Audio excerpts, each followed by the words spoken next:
Broadcasting live from Youngville, North Carolina and Ontario, Canada. This is Got Mead Live, a weekly show where Vicky Rowe and AJ Aramutz bring you the mead news, meadery info, and mead-making discussions from all over, talking with mead makers, mead owners, industry mavens, and influencers. This is Got Mead Live, a weekly podcast about mead and the people who love it and where the mead world is going. And now here are your hosts, Got Mead owner Vicky Rowe and mead and wine maker AJ Aramutz.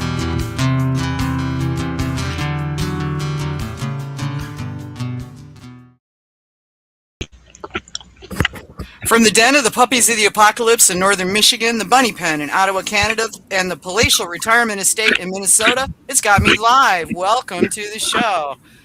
We're back this time with Ryan again because we kind of ran overtime and wanted to let him kind of finish his thoughts from last time, so he's back. I want to say thanks to all the folks who have renewed or signed up for Got Me Patron membership. You are very much appreciated. That is how I pay for the services that we need in order to do all this stuff. So it is very much appreciated. If you aren't a patron member, I hope you'll consider it if you find Got Mead to be useful. It is only $30 a year. You get access to the Got Mead patron forums on our forum at gotmead.com. And you also get access to the patron Got Mead a group onto Facebook. Sorry, the words went away there for a second. That's what happens when you get old. You can catch us live on several platforms. We are on Twitch at twitch.tv/meadwench, YouTube at youtube.com/@gotmead, X at x.com/realgotmead, Facebook at facebook.com/gotmead, and Instagram at instagram.com/gotmead. And then we've also got a link to our Discord, which is all in the announcements because it's too hard to read it out. But y'all check it out. Of course, if you want to just chat us up, online and at other times, you can find us on. Hang on a second, Ryan, you got to stop dropping, dude. Oh dear. You can find us online at gotmead.com/gotmead for the page, and our main group is gotmead.com or facebook.com/groups/gotmead. And on X, we're at Real Got Mead. So feel free to tweet us if you like. I'm usually watching the feed. I kind of flip back and forth. If you want to send us questions, comments, suggestions, criticisms, what have you, you can go to gotmead.com, put your mouse over, but don't click Got Me Live Radio Show, and then click the drop down, and that'll take you to a question form that you can send to us. And I know there's been some problems with the website. I am working on it. It's just evasive is what's been happening, trying to get it to all work properly. Something broke in there and I'm trying to track it down. So anyway, we are here, and we are sadly Kevinless tonight. He had some personal things to take care of and was unable to come. So hopefully we'll see him back next show, but he's okay. Don't worry about it. Everything's fine. It's just that he's got things going on that were unavoidably detaining him. So in any case, I want to get a shout out there to our lovely sponsors, Honeybrook Craft Mead. Discover Honeybrook Craft Mead with 2 Colorado locations to serve you. Visit our original Castle Rock tasting room and production facility or our brand new Littleton Mead Cottage and Garden. Choose from our 20 taps of wonderful, light, and refreshing craft mead. Find us using your favorite map app or visit us at honeybrook.com. That's HONNI brook.com. All right, so what are we drinking? AJ, what you got? You still on tea? I'm a little dehydrated today because life got stupid. But once I have fixed that situation, I'm going to be finishing Kevin's wonderful Orange Blossom Muscat Piment from 2018 that I had last show. Yeah, you managed to make that beer bottle last 3 shows, dude. That's great, though. Just 2. Today's snow was stupid, so I'm looking very, very forward to its citrusy aroma and candy-like aftertaste. So little beach dreams in the middle of the snow.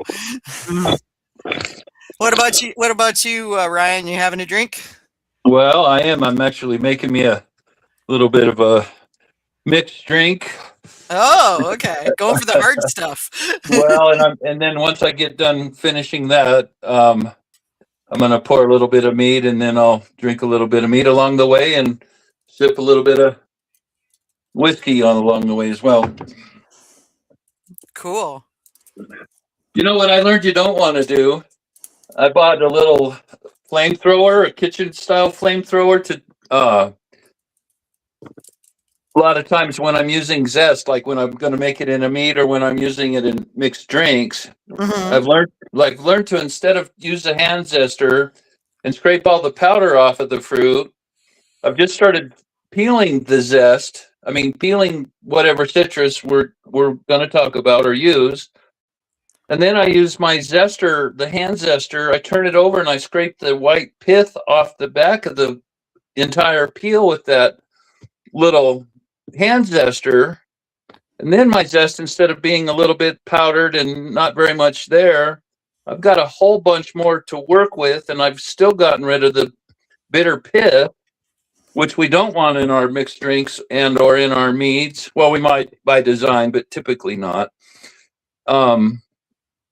Anyway, it just came today, and I put some gas in it, and I pulled the trigger, and I pointed it at the palm of my hand to see how hot it was. You don't want to do that. That's dumb. Yeah. That sounds like something that should be in the instructions. Don't do that. Right? Hot burns, Ryan. I know, saying, right? You know? That's like that stupid stuff at McDonald's. Our coffee's hot. Don't spill it in your crotch because we're not going to pay you next time, right? Right? So I cracked open a bottle of Charm City stuff that I picked up like 8 or 9 years ago. And it's apple cinnamon off dry. And 12% still methamel, so apple cinnamon. I've had this hanging. I opened it when I had a mead making class I was teaching week 4 last, and it's just been sitting there in the fridge because people were tasting and they're going, I don't like dry. So most of it's still there, or at least it was until I poured it all into my glass. But it's really held up well. The aroma is nicely apple, a little tartness there. The honey aroma comes through really nicely on this. Nice texture, silky, and with good body, which you don't always see that in an off dry. So that's something to think about. And the flavors are, the cinnamon's leading, and it's maybe a little more cinnamony than I expected it to be after all this time, but it's still good. And then it's followed with the tart apple, and then that honey comes through in the finish. You get a nice long honey finish on it. It's really held up well. I'm impressed.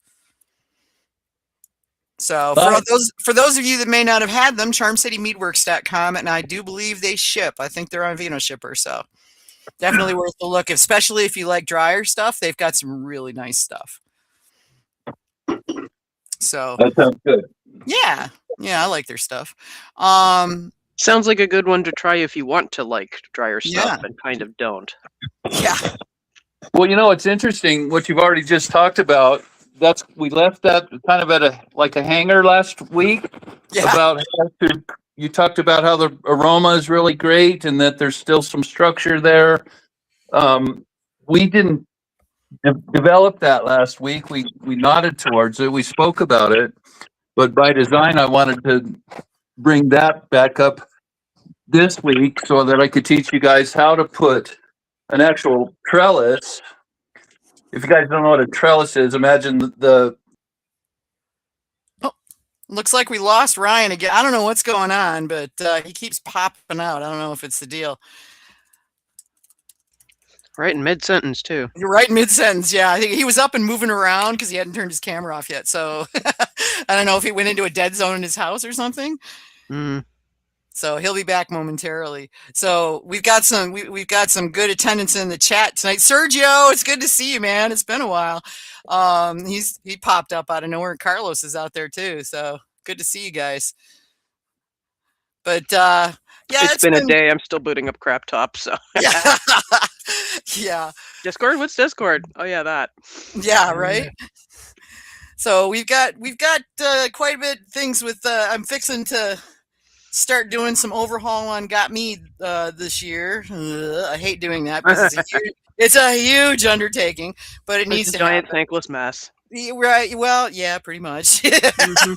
But it needs to happen. So there's going to be an overhaul and get that stuff, cleaned up and start bringing in some more information and things like that, and putting, getting a lot more centralized things, and also linking out to. There's so many good resources out there now, that weren't there in days, in years gone past. So there's a lot of stuff like I got to bring in, Sergio's stuff, Mead Made Right, and the calculator there. And that's the other thing I got to do is overhaul the calculator.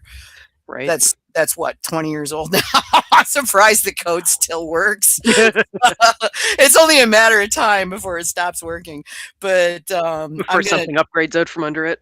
Yeah, I'm going to try to teach myself enough AI to get it to help me write a new calculator, and possibly, and I'm considering trying to create it into an app. So we'll see how that works. There's validity to the app thing because most people don't have their computer next to them when they're making mead, but they probably do have their phone close. Probably do have their phone, yeah. So either make it as an app or something that they can open up on a phone and it'll show up and they can use it right there. But that's something that I got to explore. So if anybody out there is interested in helping out with that, I'm open to ideas. So trying to get that done. And in the meantime, I don't know what happened to Ryan. I hope he's okay. And he was going to be talking about doing good starters and that optimizing your fermentation so that you get that. I got the last of the nutrient ingredients into the monkey pod trad that I put together, so it's coming along. I haven't checked the gravity yet this week, but I got to pop it open and take a little taste and check the gravity and see where we're at. And it's fun because I have to use the tube. It's a 1 gallon batch in a 2 gallon pail. So it's not deep enough. Yeah, that's always fun. Yeah, it is. But so my mom and I met with our neighbor who's also a beekeeper. We every now and then we do what we call a bee and tea. Nice. And we sit around, drink tea, and talk about bees. And so she had a bucket of honey that was like the last harvest, and there was a bunch of uncapped honey that went in there, so it started to ferment. And she was like, if I just leave that, will that turn into mead? So I kind of explained the basics to her. And well, in a sense, possibly. Yeah, there he is. Okay, Ryan, are you back? Yeah, sorry. He's back now. Okay, so Ryan, you're not allowed to walk around the house anymore. Sit in the chair and don't move, dude. I am sitting there now. Okay. I saw you were, because you hadn't turned your video off yet. I saw you were moving around and then bloop, you were gone. I was like, there's a zone in the house. Well, so did people get to hear what I was saying, or did I get cut off too soon? You got cut off in mid-sentence. Yeah. Okay. You know where was midway? You were talking about trellises. Okay. Let me ask you this. Did I interrupt some other things that you still want to take care of before we get started? we were just filling in. I was letting them know that this is an overhaul year for Got Mead, and we're going to be doing some major updates and ads and increasing things. And, you ought to think about maybe writing articles on there. You do a lot of that, so you might as well. Yeah, I was the top. No, not on the forum. I'm talking about articles on the site. Oh, Yeah, sure. yeah. I'll do that. Yeah. I mean, there's a lot of good stuff on the forum, but forums are not as popular as they used to be. I miss the forums. They were more personalized, and that was very much more family-like. Yeah, but we're old, Ryan. So that's. I remember Usenet. So let's just not even, But CBS's, yeah. But I mean for sure, post on the forums all you want, but if you want to put articles up on the site, I am all for it. No problem. I love getting folks that can put good stuff on there for people to make use of. That's what it's for. All right. Well, awesome. Yeah. So I'll talk to you offline and we'll figure it out. Yeah, sure. That's fine. Yeah. But in the meantime, trellises. Okay. So we're going to start in earnest. We are going to start in earnest. And guys, just so you know, we're going to kind of try to keep Ryan on a track and not interrupt him as much to take side trips like we usually do, because he gets off rails easily because of all the COVID stuff and everything. So we don't want to, we want to mess him up. So we're going to do that. We do have some Nathan and also some Bradley questions that came in, and we'll deal with those more towards the end when we get to sort of a breaking point. So, all right, that's cool. Yeah. You guys, I want to just take a minute to because some of you don't know this yet, and I'm not wanting to focus on myself, but I just want to say for those of you that don't know, I suffered horribly with long COVID, and I was exceedingly sick for over 3 years. There was an entire 8 months to 10 months that I was too sick to even sit up in a chair for 5 minutes. And that entire time I laid in bed circling the drain, and I was close enough I could smell it. Excuse me. And other times I could look down over the edge and see the black slime down in the hole. And many times during that time, I asked the Lord almost every day, God, am I going to go home today? And well, here I am. I survived. I still suffer, or I'm somewhat handicapped, only as much as I can't remember things like I used to. I like to tell people that I don't have a back rear view mirror in my life. I can move forward, but if I need to look in the rear view mirror to see where I was just at a minute ago, I might not see anything in the mirror. And so what Vicky was alluding to is what I'm going to teach all the time is my own stuff. It was born in my heart, and it takes time to get that out on paper or out of your mouth. But I still kind of need to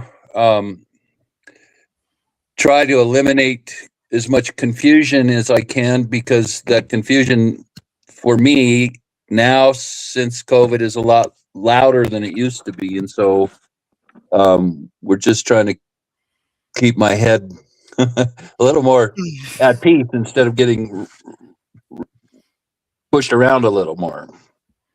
In other words, we'll keep you on track. Yeah. Okay. So last week we talked about and this, yes, this is a great thing here. You guys, I want to teach you a new way to I want to teach you how to look at making meat in a different fashion. Most of us, for sure, when we grew up or started, we were only recipe readers. We didn't really consider that our yeast were living organisms that create a biomass, a living city inside of the fermenter. And I want to do what we call get small, and that means we pretend that we shrink so that we're a nanoparticle tall, and we jump in with all the rest of our yeast buddies inside the fermenter, and we're going to learn what it is like to live in that biosphere as a yeast, and that's going to make it become more personal to us. And so instead of the Jolly Green Giant looking down through the bunghole, we're down in there with the little guys swimming around.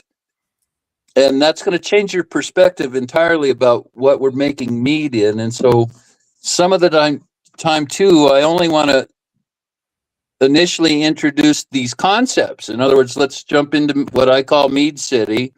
Let's take our little pill, get small, dive in, go down there to the bottom of Mead City, and then we'll sit down there and talk about what it looks like as a yeast living in the bottom of the fermenter.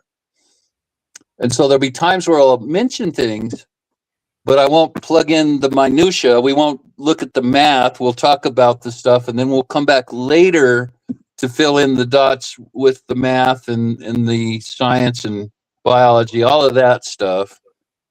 Because what's really important that I think most of us don't ever get a good chance to employ or to personalize and own it for yourself. We learn the math and all this stuff, but we don't kind of get some of the concepts that get overlooked a lot of the time. And to be honest, it's these concepts that if we slow down, breathe a little slower, look around as if we're a single-celled yeast strain, that changes our perspective. And oftentimes, the real things that make a difference in our finished flavor profile is when we acknowledge and serve. We become a servant to the yeast. So we're not the guy doing the work. They are. They're going to do what they want to do, regardless if we agree with them or not. So very first, right out the bat, we realized that they're the doers and we're the helpers. Most of us never look at making a mead that way. And so now, if we understand that, I call it the yellow brick road, right? When Dorothy and the critters started going to the green castle, the Emerald Castle, they followed the yellow brick road. Well, the yeast are going to walk on the yellow brick road until they get to the castle. And we could just say that that is when the mead touches somebody's mouth, right? They're going to tell us where the yellow brick road goes. And there's only a few spots along the way that we can contribute to them some goodies that if they have that stuff, they can put it to use and it'll make our meads way better. And or if we don't know and understand about these things, then we're losing our opportunity to make magical meads instead of meads that are just, they're not bad. How would you like to be able to sit down at your kitchen table with a piece of paper and a pencil, and you can make and build your mead sitting at Kentucky Fried Chicken with scribbling on your napkin with a pen? That's what I want to get you guys to, is not being recipe workers. That's really not a craft. That's all it is. You're reading a recipe, and a recipe reader is not a 5-star chef. And I want to teach you guys to become 5-star chefs and fill in all the blanks so that you can be a friend and a helper to the yeast, and to teach you so that you know in advance these different things that will come as you walk down the yellow brick road. And so we'll start pointing out where they are, what you can do at these certain spaces in time that will add or subtract to the story, so that at the end of the day, you've got a psychedelic mead that just goes crazy. It's alive. It's got some motion. It's got several different supporting cast members that support the prima donna and the lead guy. And so that's kind of the concept that we're going to start to embellish, and a whole bunch of that. We want to look at the concepts first before we get hung up on the little minutiae. You guys want to say anything? Yeah, I like that. I like that a lot. I really love the idea of we're just the helpers, because the yeast are doing all the work, really. So I like that. And it's so funny when you said Translates over to beekeeping too. it does, Right, yeah. right. And then you said, if you're following a recipe, sure, you might do a great job following the recipe, but you're still not a 5-star chef. And then a little teeny sidebar, Sergio's on tonight. Oh, hey, Sergio. Who has the top-rated restaurant in New Jersey. So, yeah, I think I even said a hello on Messenger to Sergio a couple days ago. yeah. Yeah. Okay, so where we ended off last week, we talked about the beginning of mead fermentations all the way back to 8,000 years before Christ. And then we walked from there forward closer to modernity, and we stopped along different geological, archaeological digs where we found living proof that they were already fermenters at different locations across the world at different times. And every time we were ever there, we saw that they were using open top fermentation. And it wasn't by an accident either. In fact, many of these people were so sold on this idea that this is what we do, this is what we're going to do forever, that they would spend the time to dig big buckets or urns or whatever you want to call it. They would carve out big trash cans in the granite with a gooseneck so the top was smaller than everything else, down inside solid rock. That talks about the idea that this is not something that we do lightly. This is what we do. We're going to work our butts off to make us our own meadery out of stone.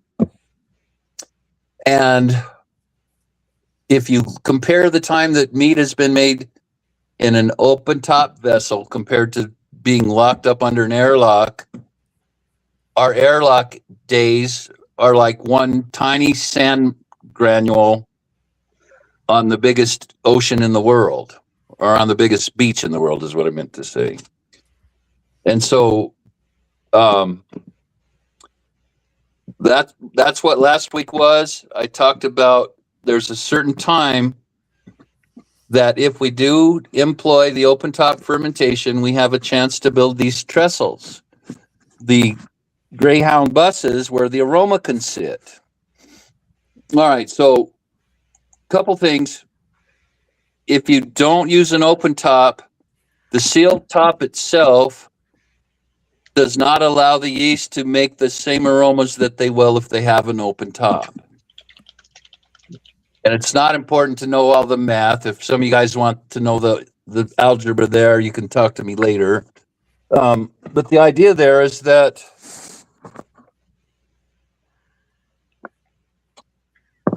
before the yeast go anaerobic, and then some afterwards, they start making tons of aromatics. We call those volatiles, right? They'll blow off in the wind. You guys know, especially if you have 4 or 5 different batches fermenting at the same time, and you come home from work and then you open up your house and it just smells wonderful because there's all kinds of yummy things in the air. Those are the things that only happen with an open top, or at least let's say this, they're 10 times better than if the little bit of aroma that you get under an airlock. But we have to give them the Greyhound bus. And so a couple things that we can do there. And the idea is that these are not, we're not doing this to affect the flavor of your finished flavor profile at the end of the day. We are building structure.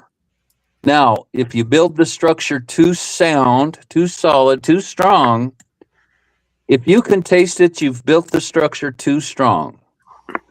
In other words, when you pour your mead, you don't want to taste a Greyhound bus, but we have to have the Greyhound bus in there for the aromas to sit down in the chair and lock themselves up with the seat belt. Well, tartaric acid will do that, and only tartaric acid. The other acids chemically will not give you the seats in the bus. And so now we don't want to put enough tartaric acid in our must that you can taste it. That's what I mean by if you can taste that you've added it, you've gone too far. So these are all silent things that we do, let's say. Silent meaning they don't speak to the tongue, but they're adding aroma and they're adding structure, they're adding length or tallness to our meads so that they don't collapse and get all flat and compressed later down the road. And so we're doing two things. We're creating aroma that will last all the way to a 10-year-old bottle being cracked open 10 years from now. And it also won't collapse on itself. It'll be standing tall because we've built a spine inside of our mead. And then once we have the spine, then we can add tendons. The tendons are like little places that we can hang things on. The tendons connect the muscles. The muscles are more fibrous. There's generally groups of smaller muscles that act together in concert with each other. That makes up a big muscle, and then it's all of the muscles in the body that help to carry around the living organism that is the body. And of course, we're trying to understand that by looking at mead. And then not only will the muscle carry around the living parts that make the body stay alive, but also the fat. Well, let's just pretend that the fat that we really enjoy in a mead, that's the good stuff that distinguishes it from a bad mead. And it's the highlights, it's the flood lamps that shine bright on the things that stand on the stage at the end of the day as the supporting cast members and the prima donna and the lead man in the movie.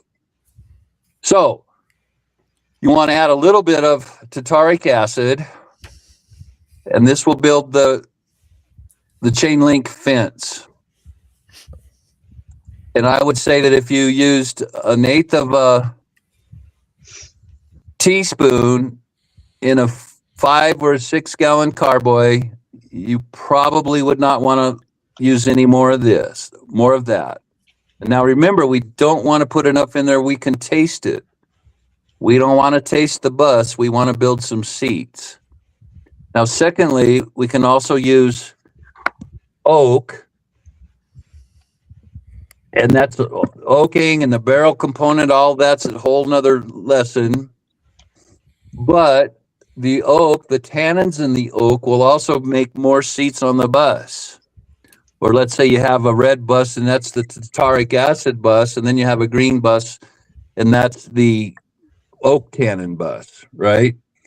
And so we can add either of those two or both combined. I'd almost always put both in any meat I make because I want this trellis, I want the structure, and if I don't cause it to be too strong where I can't taste it, then I can't wound it by using it, and the only good thing that can happen is goodness from having our structure. And so that's the two places that we can use. And here's what happened when we look at modernity and then people started using their airlocks. There's a misnomer in the mead world that, oh my gosh, I can't have any oxygen in my carboy or I'm going to get oxidation, or I like to call it rust. You know, when you cut an apple in half, within a couple hours, that white or the apple color is now rusty and brown. That is actually rust. That's the same thing. That same kind of rust, when it's in your bottle, tastes like wet cardboard, tastes like, well, I don't know what dirty socks taste like, but you know what I'm trying to say. Yeah. No, dirty socks, that's buckwheat. Yeah. If you're lucky, it'll taste like sherry. I get that one sometimes. Yeah. That's right. And there are times when you want to do that. But also, too, there's a time when we can add some oxygen to cause that sherry piece.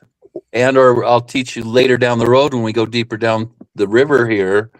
There's a lot of things that you can do to protect yourself from oxidation. In other words, every meat I've ever made for the last 8 or 9 years, I've used nitrogen very politely.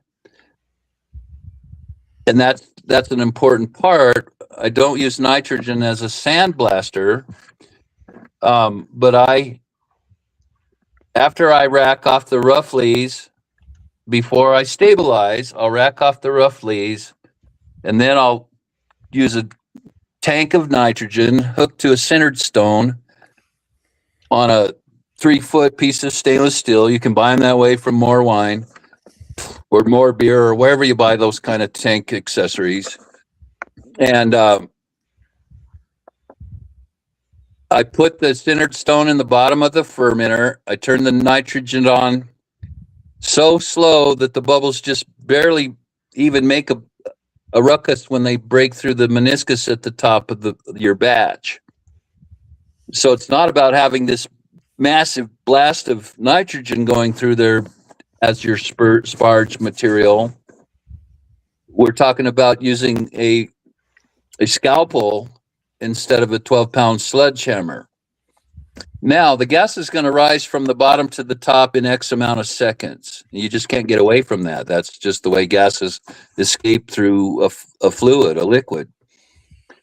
But if you do this, which I'm going to explain, you can cause your bubbles to get more mileage in your mead, even though it's taken the same amount of time to get to the top. Now, what do I mean by that?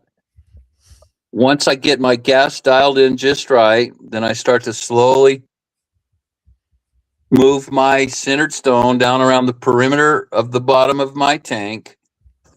only fast enough that now my bubbles are going in a candy cane around the outside of the fermenter until it comes to the top.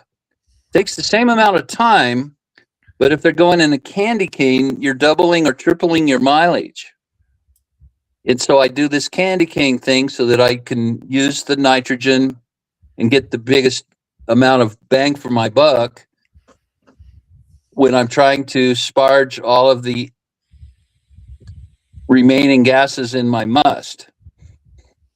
Now, how do you know when you've done that long enough? You'll notice early on when you first start that your bubbles are going to have a different personality. They might be kind of big and fat and clumsy.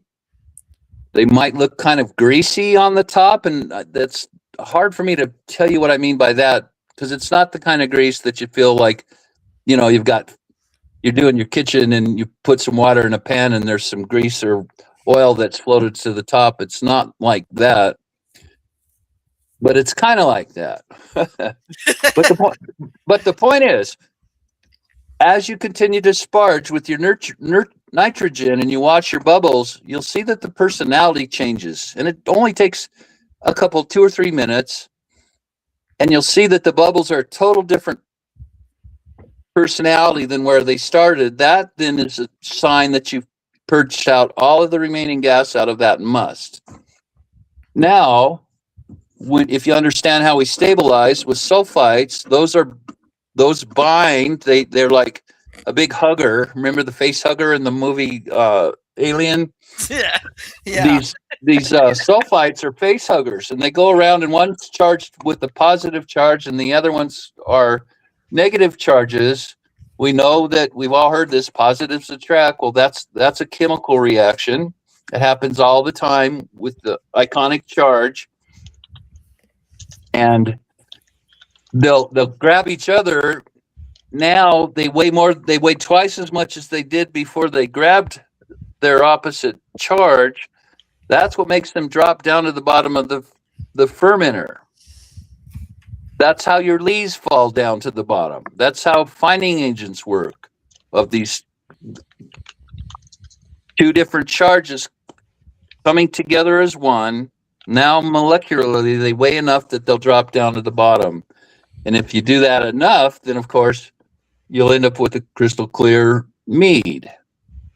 Well, so what happens if I put my 50 parts per million of sulfite in when I'm going to stabilize my mead? And now this is an important part. I always let my mead either drop out through time and forcing my hand a little bit through cold crashes, and or you can use a little bit of fining agent. And if I'm making something like a traditional, or maybe something a traditional with a little bit of spice in there, I'll put some dry bentonite in after I see proof of life. In other words, I've hydrated my yeast, I've inoculated my must, and then in a period of time, you'll start to see the gas pricks showing in the meniscus. And I call it the ant party. The ants are down in Mead City smoking weed, and the smoke goes up through the chimney. You can see it breaking the meniscus. And you can also see little triggers like an atomic bomb going off. Well, that's heat that's moving around the particulates in your must. You want to wait until you see proof of life. At that point, that's when we oxygenate, and we do that intentionally because that'll allow the yeast to build a stronger cell membrane, and so you're going to eliminate having stalls. And here's the thing that you have to understand. All of these things that we're going to do and talk about, you could say, well, that seems pretty, like, is that really that important? You know what? Probably not if you only look at a little tiny thing, one little speck. But in sports, we have a thing that we call COVID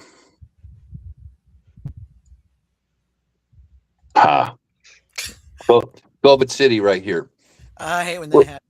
we look for very small. Oh, it's called marginal gains. Marginal gains means we get 1% here, a 0.5% doing something else. Well, 0.5% and 100% of your mead flavor profile, that's a tiny, tiny thing. Are you going to notice that one little thing? Maybe not. I can show you some one little things that'll make a huge difference. And we're talking about some of the hugest ones that we can employ. That is oxygenating our must once we see proof of life. I'll talk about that here in a minute.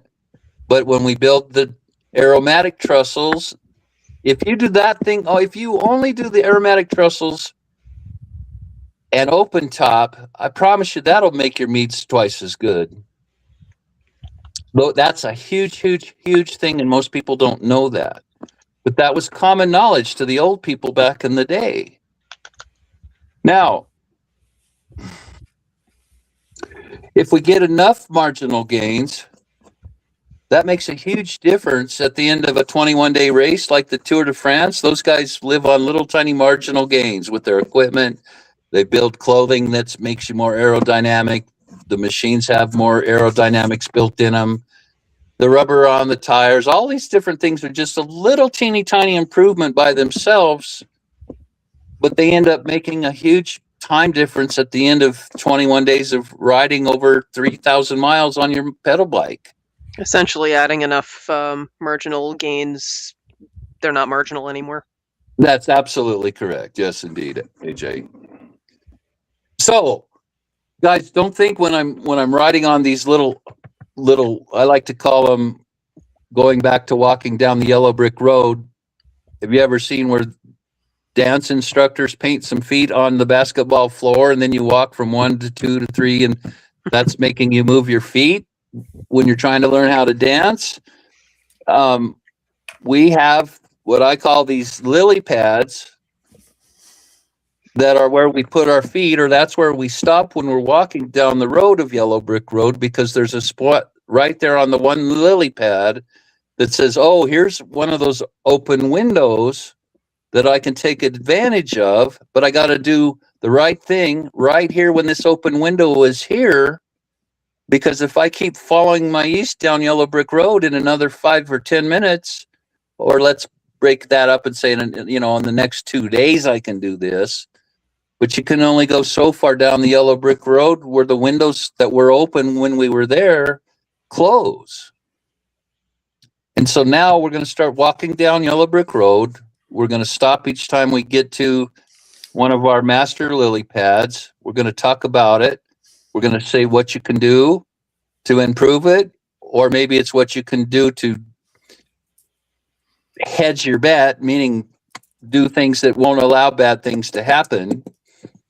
So we can add to the equation to make it better, or we can build a shield to keep things from happening that will also make it better. And so tonight we're going to talk about rehydration.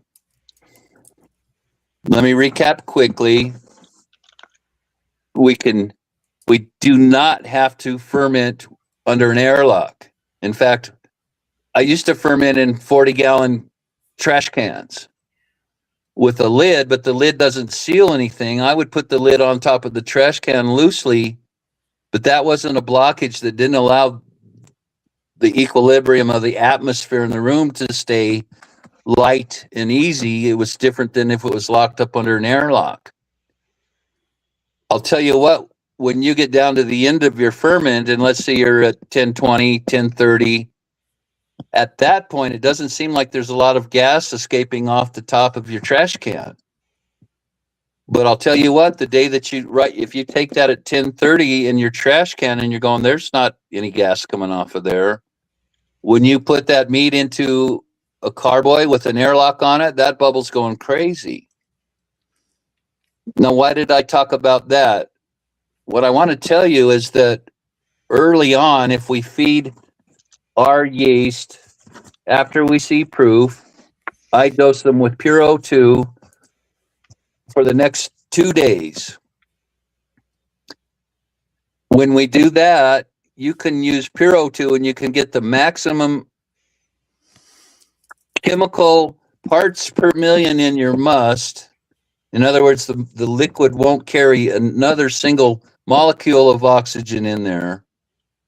You go back with your analyzers and read it an hour later, and there is no oxygen in your must at all because the yeast assimilate it all. They take it in. They let the osmosis work so that goes into the inside of their organella, and then they build things out of the, call it DO, the dissolved oxygen, and that then supermans the hell out of these guys. They're just a yet regular yeast until you gut load them with your with your Go Firm, and then we put a shield on them by giving them an O2 dosage that makes their membrane incredibly stronger. And so those are two super easy things to do. You have to stop dosing with O2 when they go anaerobic because they can't assimilate oxygen. Not for the rest of their life. They'll never, ever have a reason to bring any O2 on board. So you might say, well, then that's when you close up your open top. Well, no. Remember I talked about being at the end of your ferment and it's 10:20 and your trash can says there's nothing going on, and you put it in the fermenter with the airlock, and people, oh, I got 12 bubbles a minute or what. Bubbles don't mean squat, guys. You need to learn to use your hydrometers all the time. Bubbles only say that there's gas moving through the water. It doesn't tell you what the gas is. It doesn't tell you squat about where your yeast is or where your gravity's at. So you got to quit counting bubbles and go buy a hydrometer and use it. But even when I'm at 10:20 in my trash can, I'm not at all worried about O2 getting down into my must because there's a huge volcano of CO2 coming off of the top of that fermenter. Oxygen can't swim upstream. It can't swim at all. The wind can blow it around, but it can't swim, and it certainly can't swim up against the volcano of gas that's coming off the top of your trash can. And so just dial that down to your little 1 gallon bucket or your 5 gallon buckets. I was just making the trash can reference as an illustration point of view. And so we hear over and over, oh, well, you can't let any oxygen get to your must because it's going to cause oxidation. Man, I'm telling you, you need to just forget about oxidation entirely until you're way past the time where you've stabilized your mead and now you're going to age it. And I'm not making light of that there, but I'm just saying it's not the big deal that you think it is, really, until you lay your bottles down. And or let's say you age in your carboys for a year or two before you finally decide it's time to age them for a long time. And or I age everything in corny kegs. And so I use nitrogen to sparge my CO2 out before I put my 50 parts per million of sulfites in. When I've got rid of all the crap in there, there's not near as much. I call them the flying monkeys from the Wicked Witch. The flying monkeys are all your detritus, all of your partines, your colloidal scraps, your yeast scraps, your whatever you threw in there for fruits and all of that. All of those are charged face huggers that's going to instantly suck up all the parts per million of your sulfite that you put in there when you stabilize. Mm-hmm. And so in a science way of looking at this, you could put your 50 parts in there, 50 parts per million based on your pH level and the amount of volume, but you might still have 200 more percent left of the bad guys in your mead, even though you put the 50 parts per million in there. But the reason you don't have any left to do any work is you put 50 parts per million in there, but there was 300 parts of crap that needed to get bound before you had any soldiers still left to fight in the war that haven't been married to the opposite sex. That's why we don't add the sulfites until after your meat has come pretty clean. And you have to use sorbate too. Otherwise, you're going to have a chance to have the geranium issues. People say, "Oh, well, it smells like geraniums." That only happens when you mix your sorbate and install that into your meat at the same time that you use your sulfites. That's why when you read the instructions, they say to do it 24 hours later. But everybody's, "Oh no, I just throw all that crap in at the same time." Well, that's fine. Except you're now you're gambling, because if you do it at the same time, now it has a chance for the geranium crap, it's called geranol, to affect your mead.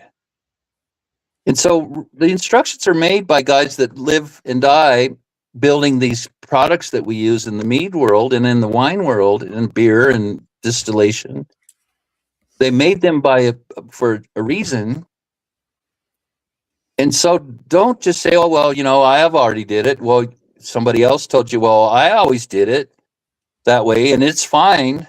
How do you know if something's fine unless you've tasted one that you did one thing and you had a test batch that didn't have the new addition? Okay. Are you hearing me, guys? We are hearing you. We actually have a question. Okay, sure. Okay, so Christian is asking, when would you cultivate a culture for future ferments? That's a wonderful question, Christian. Personally, I don't care if you're making a half a gallon batch or you're making a 5,000 gallon batch. Yeast is the cheapest thing that you have on the table of your products bench when you start. There's, in my opinion, especially making meads, and my opinion might not be quite as strong if you're making a short mead, a 4, 5, 6, 7% mead. You could reuse those. But my question is this, and Christian, if you want, I could show you some science of how yeast cultures degrade over time, because one mother will have a daughter, and then the mom and the daughter will each have another fraction, or they'll split, a division they call it, that they divide. When you start getting down to the 12th, 13th, 14th daughter from one mother, those daughters aren't near as strong and viable than the first kids. And so you're getting sort of genetic drift is what you're saying. That's right. And it's genetic declination. And so when would you save a culture? For me personally, never. When we make a yeast, when we make a mead, that's the most challenging thing a yeast will ever do in its life. Because you throw them into an environment that the pH is very hard to exist in. That's why we don't have to worry about bad guys very much. Oh, you got to keep it covered and locked up because a germ might jump in there. Hell, you could pour buckets of gas in there, and with all of the pH that it is as it is, there's no food in there. You're putting pieces in a pH environment that is deadly. You're not giving them any food to live by, to eat, to give them gas in the trunk and the tank. And if you don't feed them food, and if you don't rehydrate them right, you're sending them out, you're pushing them out the door of the nursery. They're already broke. They're already mangled. They're already deformed. And now you're going to go make them play in a Super Bowl for five weeks before they're done? And you want to save those guys then? That'd be like taking your your ambulances on, the 6th day of D-Day and saying, well, let's see what soldiers we could maybe go scrounge up to use them for another fight later down the road. Christian, yeast is so cheap that I just think it's ridiculous to want to save your yeast. So to me, never. If you wanted to, you could save those maybe in a short mead. But I don't know. I haven't bought a 5-gram packet of yeast in years, but I don't think they're probably more than $3 or something nowadays. Yeah, they run between like $3 and $4 ish. Okay. See, I buy usually 80-gram blocks with it. So, but yeah, it's such a small thing. I just don't see that there's any reason to want to try to save them. Is there another question, Vicky? No, we've got a comment coming in from Texas Longhouse, from Carlos at Texas Longhouse Mead, but I don't know if it's in relation to this or just a general comment. So go ahead. Okay. I can see he's typing. That's all I know. I got you. Oh, he says, okay. He does. I got it. He says, so what about strains like Kvike that have been cultivated over years? It's a good question. Well, so again, you just hit it exactly right. When you say they've been cultivated, what does that mean? They've been isolated. They've been used as a family over and over and over without cross-pollinating other yeasts. And so in the animal kingdom, the survivalist, the fittest are the ones that live, and the non-fit, the broken, the morphed up, those are the ones that die. Well, so then Kvik is a cultured yeast. And it's any yeast that's a cultured yeast means it's been isolated and kept separate from all the other paint in the palate, so that it has, over time, it's gotten better at what it does. Okay, so if I understand correctly, then what you're saying is what we're doing if we try to carry our yeast over to another batch isn't cultivating like they do with something like Kvike. Not necessarily. All I'm saying is when we make a mead, almost no wild yeast would ever make even 2% ABV in a sugar concentrate. They just don't. They're very weak. They can't handle any alcohol at all because they don't have grandparents that lived for the last 7,000 years in a world full of alcohol. And so, see, it's an adaptation or evolution, you could call it, depending on if you're looking short term or long term. But the yeast learn and get stronger by living in the same house with the same brothers and sisters over many, many years. And that's what cultured means. It means it's been set aside and isolated, and over time it's gotten better and better. And so that's another reason people, you got to put it under an airlock because we don't want other yeast to land in there. Wild yeast aren't going to live landing in your stuff. What about, I was going to say, what about things like vinegar, which is pretty aggressive? Well, I love making mead vinegar. That's some of the wildest stuff you could ever make. Yeah, it's good, but I don't know that you want it near or even in the same building with your regular mead. you don't. I mean, I'll make some batches and start them. I'll inoculate them with a mother from my yeast my vinegars that are 10 years old. But then I take my inoculated fermenters and put a lid on them, and I let them live in my son's basement for 10 years before I even revisit them again. So yeah, there's a few wild yeast that we don't want, but for the most part, and especially if your house is clean and you don't have if you could see in the spirit world, let's say, everything in your house is absolutely covered with yeast. Everything. Enough that you could write your name in on the surface of anything, even though our eyes can't see that. Yeah. I can feel when I wash my dishes or, just anything. My house, because it's been a meadery for 16 years. Not that I've been making mead that long, but I've lived here that long.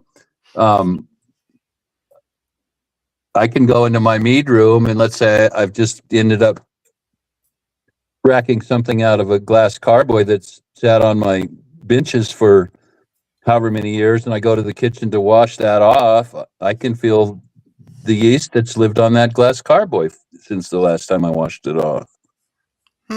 Interesting. Yeah, it'll feel, it's a bioslime is what I call it. Bioslime. I'm not gonna be able to get that out of my head now. Right. Okay, so that's better than crud. So. Right.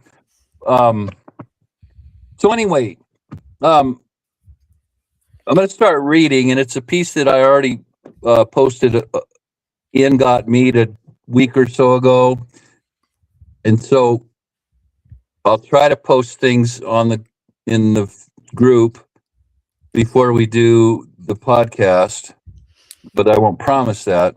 They'll give you a lot more heads up going forward, so you'll have time. Sure. That was my fault. So.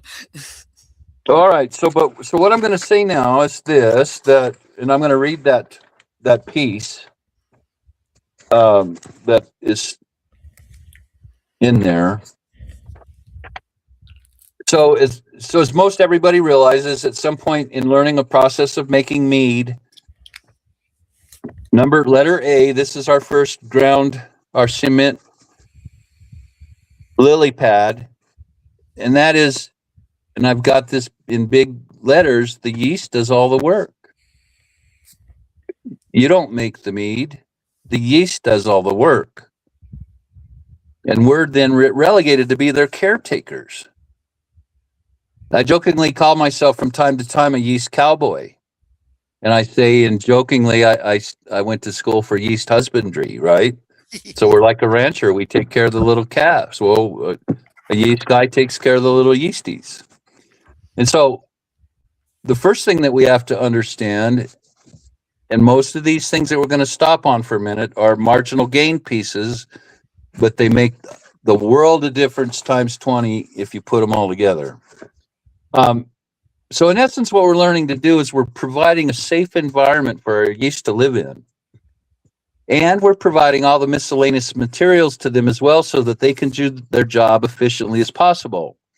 If we do this, they can make wondrous things from the materials we provide them. It's when we fail to understand that they require, and if we fail to understand what their requirements are, then we force them to make building blocks from nothing. Remember in the Bible when the Pharaoh sent the Israelis out into the field to make bricks, and then they would make the bricks and they would build their structures out of them, and he got pissed at them because he was providing the straw. And so at one point he said, you know what, screw you guys. You're going to have to make your bricks and you're going to have to go get the straw. Well, so here's the deal.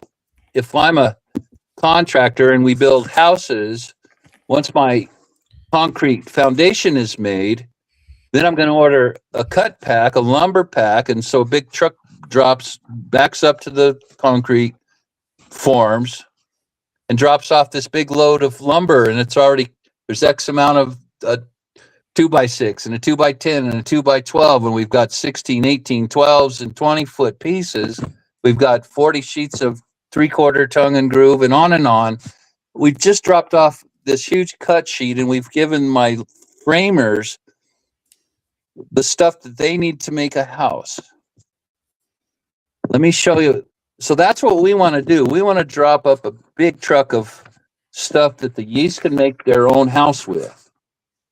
Imagine if another builder, a jolly green giant that has never lived in Mead City, what if he calls up somebody else on the phone and he says, listen, my guys over at 2760 Mead Street,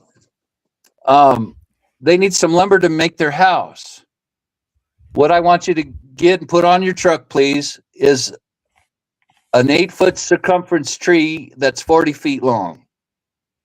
And so the guy says, okay, he goes, loads this monstrous tree trunk on there, backs it up to the framing crew and dumps that off onto the ground. And now they expect the framers to cut that big tree into the lumber that the guys right next to them got delivered to them when they needed it. You see the difference? That's why we don't.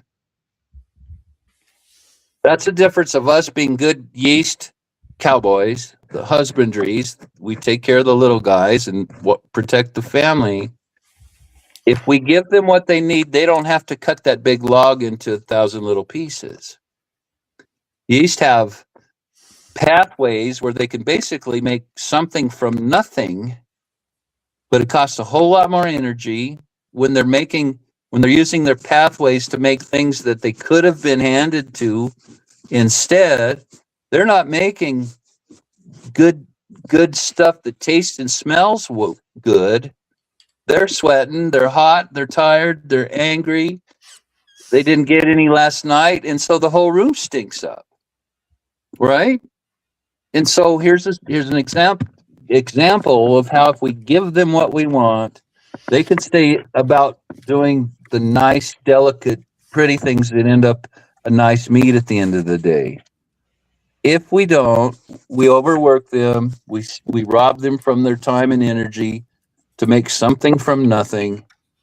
And there's always a cost when they have to make something from nothing, and that's usually fault flavors, fusel alcohols. If we ride them too hard, they're going to crash and burn, and you'll have a stuck fermentation. Or stinky rhino farts. That's right. Or all the other bad smells that we call out as a fault, right? So we have to understand what they need. We need to know what needs to be ordered on the truck so they don't have to overwork. So we're the ones, because we're their helpers.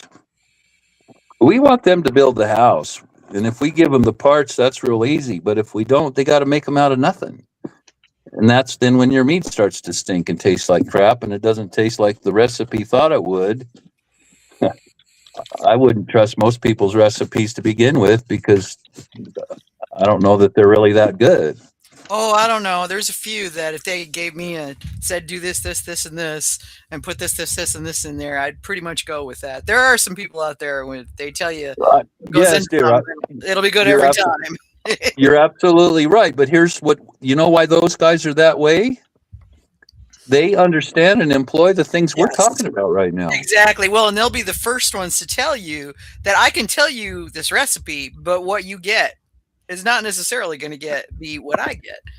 That's why there's technique, there's there's the source of the ingredients, there's all the different things. So right.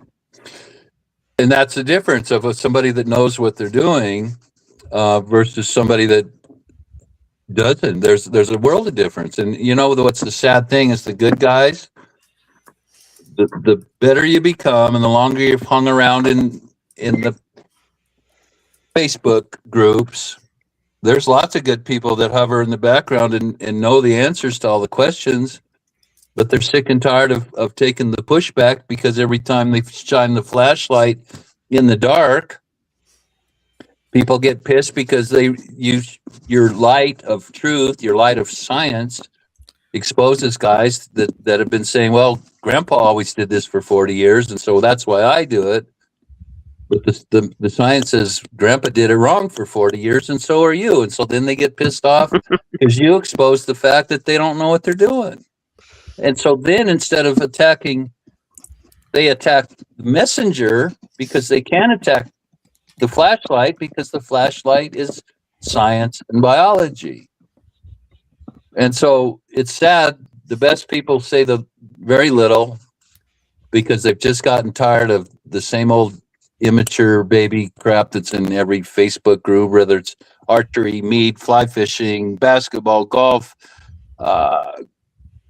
singing, anything. It's the same in every room. It's just the nature of who we are as humans. Yeah. Anyway, let's move forward. Here's something I like to say, that it's just as easy to make a great meat as it is to make a meat that sucks. Let that sink in. It's just as easy to make a great mead as it is to make a mead that sucks. And the only difference is you got small, you jumped down in the tank and you started thinking like a family of yeast instead of some jolly green giant Gomer standing up there peeking down in thing and says, "You little bastards, I'm going to make you do this and that." And then they wonder why back in the day before we started employing modern science, you opened up your little package of yeast. Well, Grandpa used to use five grams, and he could make a whole 55-gallon batch of mash with a 5-gram pack. Yeah. 5 grams. Well, and it was very common to, a 5-gram package for a 5-gallon batch. And it was years before I learned different. Right. Well, and here's the thing, too. In the 90s, it was like, you just dump it in there, Oh yeah, dry pitching. That was totally a thing when I started. That was totally a thing. Dry pitch, close it, and walk away. Right, but when we do that, we're not gut loading them with Go Firm. Mm-hmm. Absolutely not. No. And so you're filling the house with poisons. You're staining the furniture and spitting on the carpets. Letting the house on fire, more like. That's right. And then they go, "Well, why do I have to put my meat in a closet for 10 years before I even come back and see if it's drinkable?" My first one, that's why. My first one was 3 years before you could drink it. It actually, amazingly, turned out pretty good, but it took 3 years. Well, and here's what I say too. They'd say, "Oh, well, you can age that out." You know what? Sometimes. For those of us that have sometimes those of us that have a good palate, you can taste the shadow of that 100 miles away. Yeah. Well, in some cases, it depends on what you're aging out. Like in Vicky's case, I think it was all the Hirsch. What was that? Was the 11 different that was herbs the and spices, 26 right? herbs and spices mead. So yeah, it took that long. That took a while to integrate. That overwhelm had to mellow out. So the mead itself didn't have any major flaws, obviously. So my first mead didn't either, that I could ever tell, and everybody enjoyed it. And I even brought like some of the last bottle out after I had tasted other people's meads, and it still wasn't bad. Mm-hmm. So but I also had history as a winemaker before that, so I already knew the basics. Say you had a previous history. Mine, I remember thinking it tasted pretty good, and other people agreed with me. But that was back in the days when there wasn't hardly any mead makers out there, so I didn't have anything to work with as far as comparison. Comparisons, right? Yeah, I didn't know, so it tasted good to me. Whether or not, I can't recall. It's been 20 some years, so I can't really recall the taste accurately enough to go, "Oh yeah, no, that had this and this. No, I couldn't do that. I wish I'd saved a bottle, because I'd love to go back to it now and see what's what with that. Right. When I first started employing this same science that I'm talking to now, and I know more about it than I did in 2017 by fivefold. I won my first Mazer Cup with a mead that was on the judge's table exactly 3 months from pitch. Oh yeah, I remember the pros. Some of the pros saying that they could do it because it was one of the big things for meaderies, that turnaround time. Yeah. For making your stock, and being able to keep a profitable business going when you've got turnaround time to deal with. And there were some, Mike Fall being one of them, one of the earlier meaderies. And he had his turnaround time down to like 14 to 20 days and get to go, and into the bottles it went. And it was, and it was good. So obviously doing it right. But that's what I tell people all the time. And every time I see somebody say, "Oh, I need to wait a year for it to be drinkable," I just cringe, because it's like, no, you don't. And that's what I teach when I teach mead making classes. It's like, no, if you do it well, you don't have to wait, but you have to do it well. You have to treat those yeasties right. Right, and that's what we're trying to talk about. Let's try to move on, because what we really want to talk about tonight is how we rehydrate, why it works, and look at the small minor things that you might not understand. And again, we'll be looking at okay. What did we just call it a little bit ago? The marginal gains. Marginal gains. Yeah. We have I'm sorry. You've got about 30 minutes, and then we're going to do the questions that have come in, because I'd love for them to be able to get responses from you. And yeah, and so you've got about 30 minutes. So just saying. Go ahead. All right. Thank you. We're going to have to move really fast then. No more interruptions. This is not the only time you're going to be on, Ryan. So. I know, but I try to get through one lesson each time I come on, and then teach chapters in a sequence that makes sense because it's the same sequence that I use when I'm making a mead from A to Z, right? Yeah. So here's the important things to know about rehydration. A couple things. When we use Go Firm, the Scott's Laboratory Handbook says that we use, for every gram of yeast that we use 1.25 grams of Go Firm. Okay. That's very important, and I'll get to why here in just a minute. It also tells us that we take the gross weight of the Go Firm and we add 20 times that amount in water.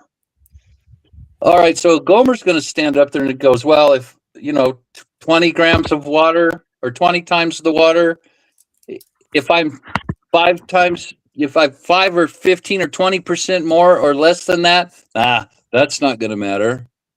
That's because he doesn't get down small and he doesn't look at what rehydration looks like when you're a yeast cell. So here's the thing, they give us an exact amount. I'll tell you why that's important, and that is why we need to follow the rules. Secondly, they give you an exact temperature. That is a window, and we'll talk why that temperature is important to follow too in just a minute. But I want to show to you that we have just a brief,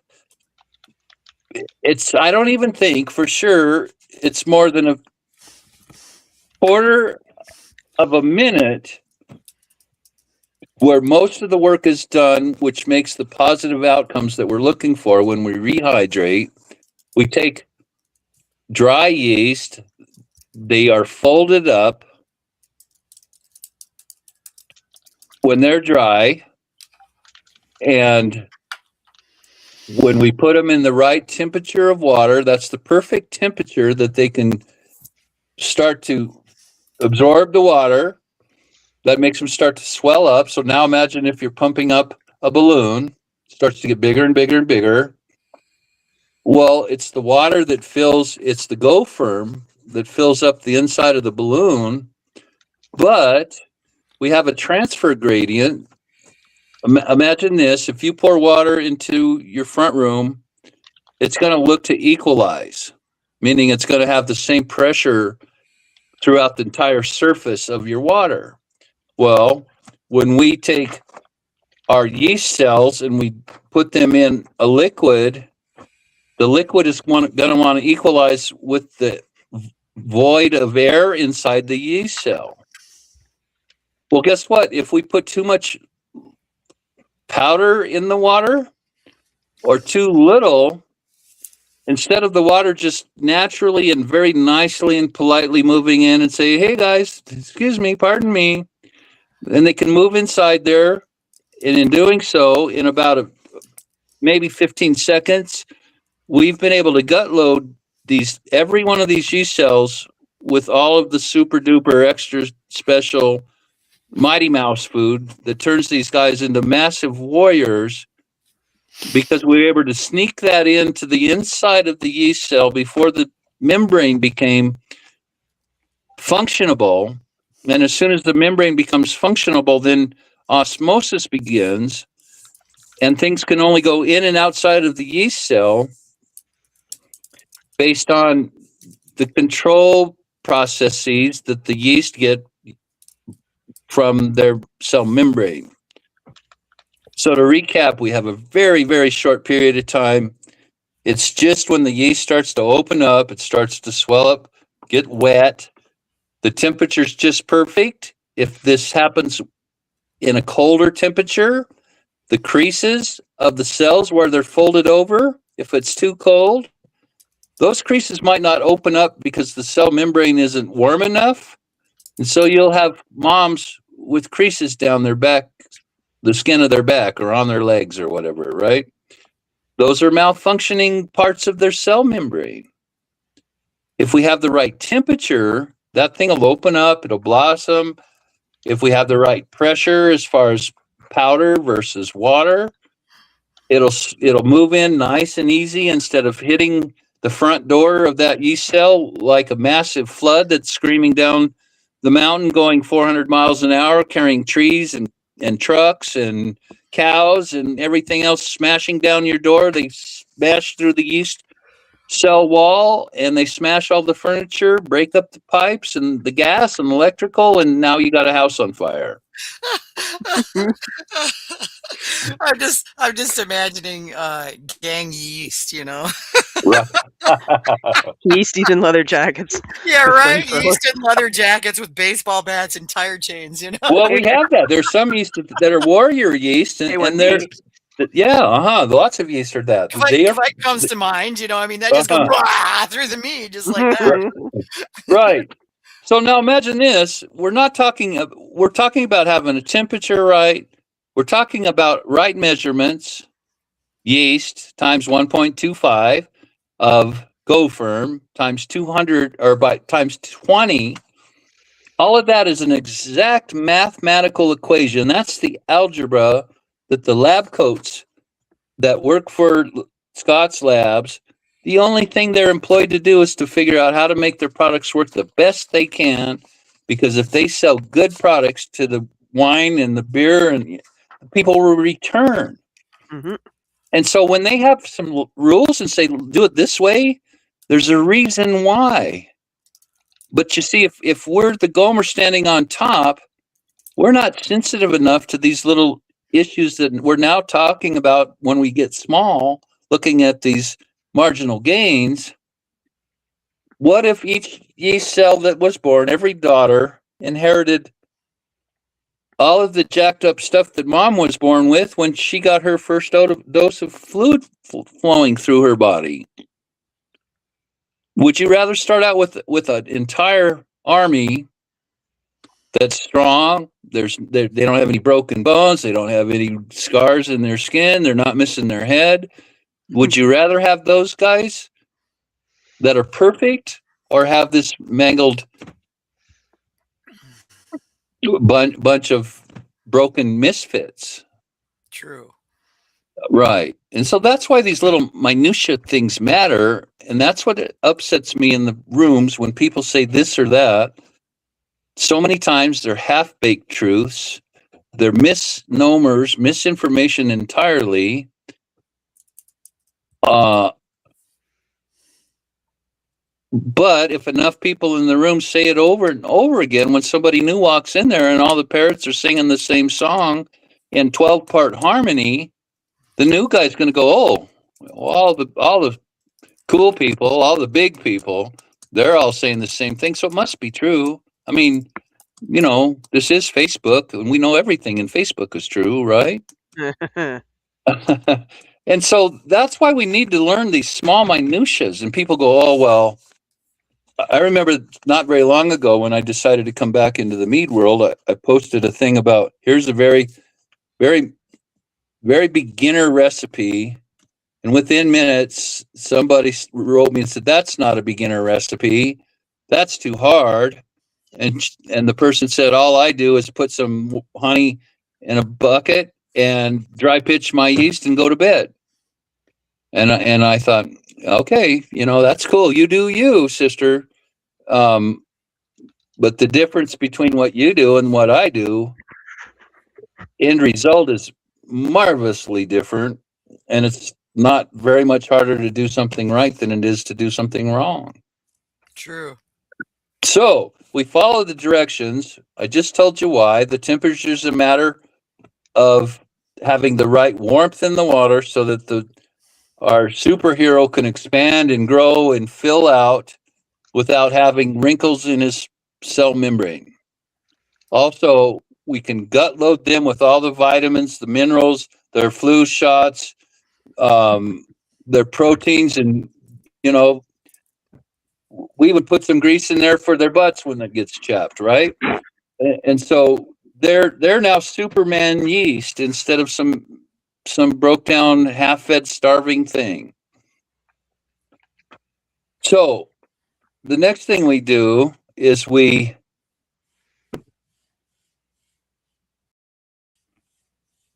follow all of those rules to make what I call a yeast slurry. A yeast slurry is when I've made the right combination of heat, powder, and water. Now I slowly put those guys, I sprinkle them nice and politely on the top. I don't just toss them in a big old bucket and shake the shit out of them to get them wet. And maybe it doesn't matter. I'm not saying that you have to do my way, but here's what I do. I sprinkle them on the top lightly, and I try to go back and forth so that I'm lightly sprinkling my yeast on the top of a water, and I always mix in big glass casserole dishes. And I go so far as that if I want 104-degree water, if I want them to be able to rehydrate at 104 degrees for, let's say, 5 minutes or 10, if I put it in one single glass casserole dish, the temperature drops so fast that you'll go from 110 to 180 in a matter of seconds. So I actually do a double boiler system where I have one casserole inside of another casserole to stabilize my temperature so it doesn't travel so far from hot to medium. And then I sprinkle them politely on the top of the slurry water, and I let them absorb that moisture on their own. And then when they get full of water, they slowly sink down into the must or into the slurry. And I leave them alone. I don't mess with them after that. Because now, imagine this. Here's the story I like to use. Women and kids, and I'm not pointing negatively at women and kids, and they're not all women and kids are this way either. But if you go to the swimming pool out in the summer, most people want to sit at the side and they dangle their feet over the edge for a minute or 5. And usually they get in where there's stairs. And so they slowly immerse themselves into the water 1/4 of a body length at a time. And they acclimate. They get used to the water. The cold temperatures are different where they just came from. The water at the bottom of a 20-foot pool is a lot more osmotic pressure than there is at the top of the kiddie pool. And so I let them, they can move into the water, into the pool on their own speed. And I'll just let them sit there for a while because we put a whole bunch of food in their tummy when they got born. I don't have to worry about feeding them right away. They could go without food for a half an hour or even an hour before they even know they're starting to run out of food. So I just let them sit in there and splash around and have fun. My water is also thin enough that I can see right away when I can see the viability of my yeast, because within minutes I see the gaseous little pricks in the meniscus. You have to look at it so you can see the glare on top of the water, but you see the little tiny, teeny tiny bubbles. You can't even tell they're bubbles, but you can see that little prick on the top of the water. Then if you wait for a half an hour, you can start seeing those volcanoes exploding in that shallow water. I still haven't messed with them. Then I'll sprinkle in just a little tiny bit of sugar. And I use sugar initially instead of honey because I don't want to pour 1 billion tons of tar on the top of them and smash them to the bottom. And now they're being smashed because weight is pushing them down to the bottom. It's thick, heavy weight. They can't move. It's like being covered up with an avalanche on a mountain slope in the winter. And I let them sit there with just a little bit of sugar. And they go, oh, I was born for this. This sugar stuff, I think I like this. I'm going to go sneak up on one and sit there and just hold it in my mouth and kind of taste it for a little while. And then when they do that, they go, this feels ancient. There's something about this that really fits very nicely. And so I'll slowly get them introduced to the idea that there's sugar in the water. We're slowly sending electricity through the DNA of their body mechanics, and they go, oh, when I eat this stuff, something happens. And so I'm letting them slowly acclimate and get used to what they're there for to begin with. I'm not forcing anything. I'm taking my time. Now, once I've started feeding them a little bit, there's no rush at all to get them inside the fermenter at that point. And so I'll slowly ramp up a little bit of sugar. Then I'll slowly ramp up with a little bit of honey, and I don't pour it in just straight honey right out of the bucket on top of them. I'll add the honey with some warm water, not very warm, but enough that the honey will dissolve. And then when I'm adding in the early parts of the honey, I'm adding a honey water so that they're not getting an avalanche of cement poured on top of them when they're still babies. And that starts to open up their pathways that are made there to assimilate the sugars in their house. And so slowly they start to understand, and their body starts to change from being a baby to becoming a sugar eater. It's kind of like weaning your baby off your boobs, breastfeeding, to feeding some baby food, right? Right. Well, you don't see this unless you get small, do you? I mean, has anybody ever taught you making meat like this? No. But this is important because it shifts your way of thinking. So now we go through this process of adding a little bit of sweetness slowly. And then once we've done that for a little bit, now we want to start to slowly also add a little bit of our must, because our must has honey in it. It might have some fruit juice. It might have, and usually I don't put any of that stuff in until after my yeast are already a strong army marching off to Rome or to the yellow brick, to the green emerald city. And so I introduced them to this whole process over a period of hours. Now, it's also important that you pitch the right amount of yeast. And most people, in my opinion, underpitch. In Scott's Labs, it tells us that we use X amount of yeast, X amount of kilograms of yeast per hectoliters of fluids. What does that mean? I can't tell you right now, but I know that I did know at one time, and I did the math. And I broke it down specifically. I did the real algebra, and what I've landed on is that you use 2 grams of honey per gallon up until 1120. And when you get to 1120, you should double that amount of grams per gallon. But what I do is I start with 5 grams, even in a 1 gallon batch, and I haven't made a 1 gallon batch. I might have made 3, and I said, you know what? I'm not going to wait for 3 or 4 or 5 months and then drink my only gallon in one day when I sit down with 2 other people. And so I think I made 3 gallons, and right away I went to 3. And in the first year, I was making 5 gallon test hits. The very, very first of anything was a 5 gallon batch. But you really can't, as a homeowner, a home brewer, you can't overpitch. And as a matter of fact, if you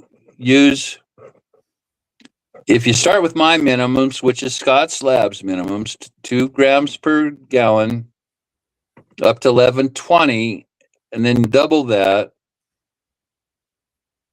Even if I'm only doing 1 gallon, I use a whole 5 gram packet. And again, going back to what we already talked about answering Christian's question, yeast is our cheapest thing. Mm-hmm. Pitch a good army. When they're going to war with an environment that is hostile as hell, you want them to be strong. You want them to walk out of Kansas with a full tummy. And you want to keep the tummy full every day, all day long, so that they don't gas out. Because when they get tired, when they get grumpy, when they have to make things out of nothing, when they have to walk for miles a day with no food in their tummies, they get pissed off. And when they get pissed off, they start making crap. And so it's our job to keep them happy by giving them what they need. So here's something I also do if I'm going to make a big batch, or if I'm going to make something that's quite difficult for them. I'll start with the bigger yeast count already. And science will tell us that every 3 hours, plus or minus, based on the yeast strain, they'll reproduce. So if I have 200,000 cells per whatever, based on the dry yeast that I threw into my yeast slurry, let's just say I have 200. If I let that rest for 3 hours, now I have 400. If I let it rest another, I have 1,600. I mean, 160,000, not. And so I build a starter in essence. I let it multiply. Oftentimes I'll pitch and I'll assimilate, meaning grow them up with gravity and temperature adjustments, so that when you do finally pour them in the pool, the water that they just jumped out of in your glass casserole dish, the water's the same temperature as your must in your trash can or your 1 gallon bucket or whatever the hell you use. And hopefully from now on out, it'll be an open vessel. And you don't have to do that. You do you. I'm just telling you what science would say these are the most beneficial parameters. But I'll usually rehydrate my stuff before I go to bed, and I'll let it sit there overnight. And I don't even mix up my must until I'm ready to pitch. And then I make sure that my temperatures are the same as my slurry. Or if they're not, I'll slowly add a little bit of my must. Let's say I have a pint of yeast slurry, but the temperatures are wrong. I'll add 1/4 of a pint from my must into my slurry. And then another 10 or 15 minutes later, I can add 1/4 of that combined amount. And so I'm stepping up the amount of stuff that I'm bringing from my must into my slurry plate until eventually I can just drop my slurry plate politely again. I just pour it on the top real easy, because they go the deeper, when we jump in a 3-foot laps pool and then go over to the deep end and we dive 16 feet to the bottom to get the quarters off the floor, that hurts your ears, doesn't it? That puts pressure on your whole body. I don't want my babies to have to live in that pressure before they've hardly even learned how to swim. So I just pour them on the top very politely, and I let them do them. And then if I've multiplied my cell count rhythmically, not even by the, we're not talking double or triple, but we're talking by the powers of X, right? Just by letting it rest for half a day or a day, you've got a tremendously strong army. Every one of them started out with food in their tummy. They inherited their mama's DNA. And so if mama was good, strong, healthy, no scars, no furniture tipped upside down, no stove in the corner burning down the house, that's what they pass on to the kids. And then if I give everybody a dose of O2 before they go anaerobic, and then they can't use the O2 anymore, I've supermaned the hell out of their cell membrane, that now I've got some massive berserker barbarians that are going to go kick the shit out of anything that they come up against. You'll never, ever have a stalled ferment They're going to be healthy, so they don't have to make anything from nothing. They're not going to pitch any off flavors. They're not going to make any fusel alcohols. They're not going to struggle. And we have hardly done any intervention except for a few things that almost cost us nothing. You don't have to buy a nitrogen tank. However, if you do, that'll make your meads 3 times better than they are right now, just doing that alone. If you just do the rehydration by itself alone, and you've just been dry pitching, or hopefully, if you just want to use water, just use water. Don't use anything else. Just pitch your yeast in a water that's 104. That's way better than pitching it into a beer tub or, you know, your must that you made to make your wine or whatever. Just start them out with water. You don't want to fill that crib, the babies laying in the mama's crib room. You don't want to fill them with a bunch of crap that they're not made to eat yet. You're poisoning them. You're hurting them. I'm sitting here feeling guilty. I've been mistreating my yeast. Well, I'm not here to condemn anybody, but no, do you see the difference? I know, but I'm just like sitting here going, And I'm telling you, this seems stupid. I'm sure some people right now, they've already left because they were rolling their eyes up going, oh, who this Ryan guy is, he's crazy. Look, I'm not bragging, but I make some outstanding meads, and even my worst stuff is really good. Yeah. And it's only because I've learned to use what I'm teaching you guys for nothing, for free, because I want to contribute to our craft. And you know what? If you don't want to learn this stuff, I don't care. I don't care what you do. But I do care because there are people that want to get anal about this like I do. And I remember one year I didn't win anything at Mazer Cup. And that didn't bother me. I mean, you know, those of us that play the circuits, we're competitive and we like to beat our friends. And it's nice for a while to bring home hardware, but after you've brought enough home, it really doesn't mean so much anymore. Not like it once did. But you know what? That same year I posted because everybody's like, I wonder how Ryan did. And I got on and said, hey, guys and gals, I didn't win anything this year. But you know what a greater reward was? I bet in the next 5 days I had 50 people reach out from the cracks in the floor all around the world saying, Ryan, the very first mead I ever made using your progress, your procedure that we got in the podcast from 2017, my first mead, I won an award. Other people said, I've been making crap until I started making stuff the way you taught us. Now I'm proud to give everybody my mead instead of going, I guess it's okay. And you can get a buzz. So yeah, let's go for it. yeah. To stuff that you're really proud and people look at you when they drink it and go, you can see that amazement, that sense of wonder in their eyes. And they go, you made this stuff?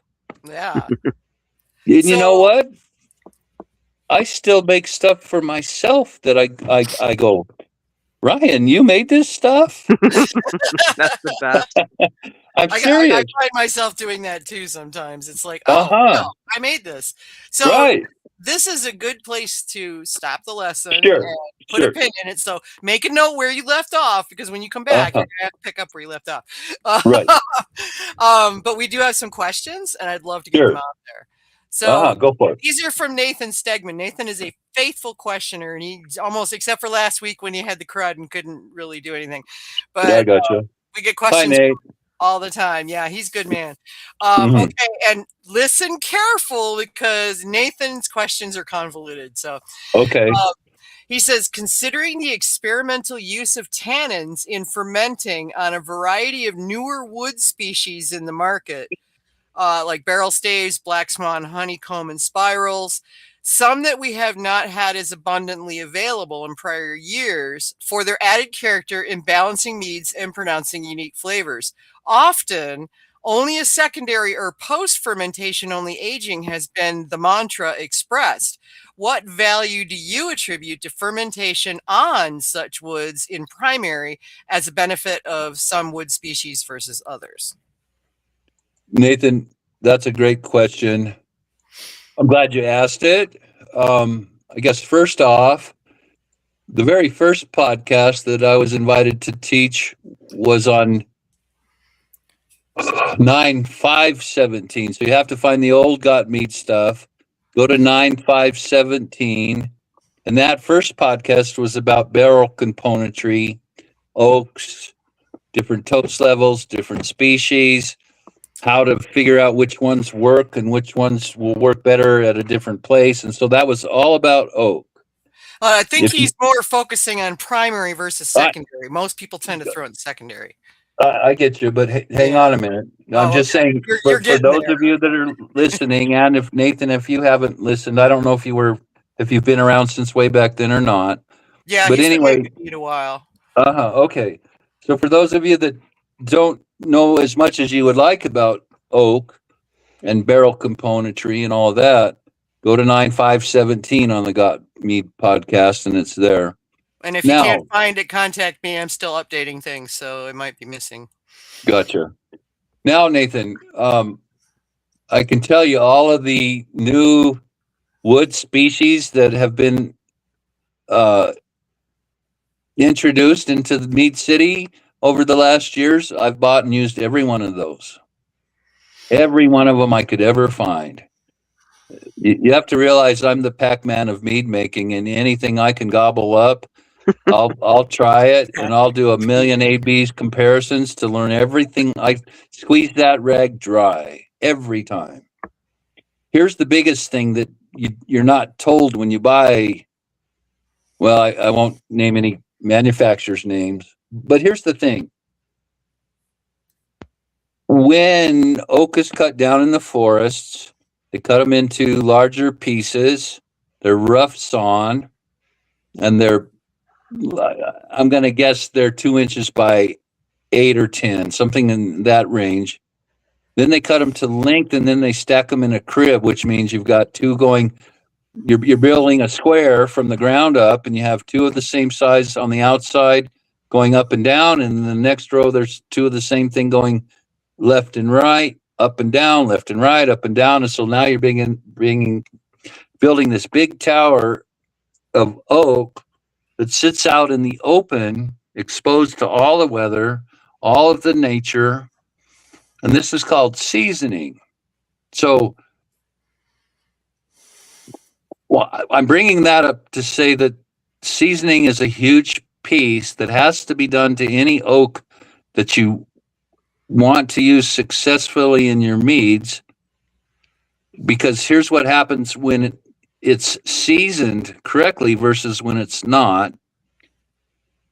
You could go to Home Depot tomorrow morning and you could buy some red oak off the shelf. You could go home and cut it up into whatever, throw it in the oven and toast it and go, oh, I got some nice oak for my mead. Well, you do and you really don't, to be honest. And here's why. When they leave that wood out in the forest, usually for 3 or 4 years, and I suspect maybe now, since everybody's in more of a hurry than we've ever been in our lives, it might be 2 or 3 years, but they leave that out exposed, so all of the lichen, all of the little microscopic plants and critters, those things land on the wood, and immediately they start to drop their roots down into the wood. And what they're trying to do by design is they want to turn that wood into broken down, punked out wood fiber that they can live in. That's their house, but they have to decompose all of that stuff by pushing enzymes through their root systems of the little critters into the wood. And then that takes several years before that wood turns into wood powder on the bottom of the ocean, not on the ocean, on the forest floor. And so then when you buy French oak, that's actually a wood. That's that's a species of oak found in France. It has a name, and we'll call it super toad yellow. Super toad yellow is a wood species. It has different amounts of pH in the thing. It has different amounts of lignin, and no, my COVID brain won't help me bring those to the surface right now. But here's the point. When all of that wildness tried to decompose that wood, that left flavors in the wood. And that flavors from those little critters that are trying to decompose that wood only live in that part of the world. And so now what they're doing, French oak is different than American oak, which is different than Hungarian oak, which is different than Japanese oak. So each of the species on their own accord have different characteristics that are only for them alone. And then on top of that, where they're seasoned at, we'll add another notion, another fraction of the big overall pie-shaped diagram. And so now, you know what they're doing? They're taking oak that was born and raised as a tree in France and sending it over to America. So the French oak species can get the biodegradable things that live in the American woods and vice versa. Because the real flavor, at least a big part of the real flavor, is not done because of the species of the wood. However, that's quite individually specific too. But it's all these enzymes and stuff that's been injected into the wood by the little microscopic stuff that grows mold and lichen on rocks and trees. That's really like the guy that's cooking some meat, and he's got a baster that he's, squeezing juice of some sort inside of his roast. That's kind of what they do with different oak. If they're really using it as oak that makes barrels and makes our cubes and spirals and spheres bigger, they turn into like a 3x3 little baby. What's the thing you put cups on so they don't put the water ring on the table? Yeah, coasters. Yeah, so imagine a 3x3-inch coaster that's a 1/4 inch thick, or you can buy what they call dominoes. And so we have all these different pieces of oak that have been seasoned, and they're toasted at different levels. When they're toasted, that's like making confectionery sugar. You can have a light brown, you can have a darker brown, and you can have almost a black. They've all gone through a different amount of Maillard expression. So the amount of cooked that they have done changes both the color and the flavor. And so then when we have the ability to buy all these different oaks, they're different species, they've been flavored by the different micro stuff that lives and grows on them when they're seasoning. And then they get cut up and they get toasted and cooked through live fire, through electronic heat. And so some of it's kind of raw and natural, and others very timed, and like, treating steel that you're going to make into knives. You put them in the oven at 1100 degrees for 43 minutes or something like this. And so those are all the things that contribute to the different flavors of oak. That's a long answer, but now if you go back to these different things, the apple woods and the cherry wood and, whatever, I think there's places I've bought like 10 or 15 different wood species. They don't tell you this until you ask them in person specifically. And the last time I stopped asking those questions, nobody that had these weird exotic woods were doing anything at all about seasoning. And so if you don't season them, you get a very monaural, one color, black and white, versus a colored picture And in my opinion, for me, they're not worth it buying because they don't get seasoned. If you want to buy all that stuff and send some to France and send some to China, send some to, if it's not seasoned, you might as well just go to Home Depot and get some oak and burn that in your oven. Ultimately that's the difference. Alrighty. Next one. Okay, he says, with respect to your personal experiences with proper sanitation, you mentioned in the last episode about differences among quote unquote house terroir. Some experiences you've had perhaps in consuming meads that use souring or Brett yeast. Have you been surprised of the capacities of some open air fermentations past to have been more susceptible to funkiness on the basis of lower pH or any other temperature or nutrient factors to bring about a better desired balance? Did you get all that? I did. Okay. He tends to be convoluted. Sometimes we have to read him. No. He and I, we're doing good because he speaks in my thoughts. You're right. Yeah, it's like long and lots of words. Yeah. So here's what I think is the difference. Different temperatures, different amounts of dosages of food. In other words, lots of food or lack of food, too hot, too cold, pH too high or too low. You take yeast and you put them outside of their perfect little. What was the chick that slept in some different bears' beds and she liked one guy's bed the best? Goldilocks. There you go. If we give the perfect bed to the yeast, they're going to make something that tastes like A. If we mess that equation up through whatever different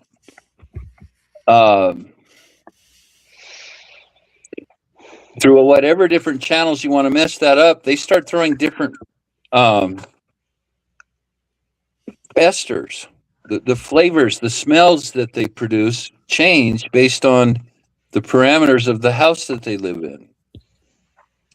And so if you want to learn to employ that even better, I would say take a yeast that you like.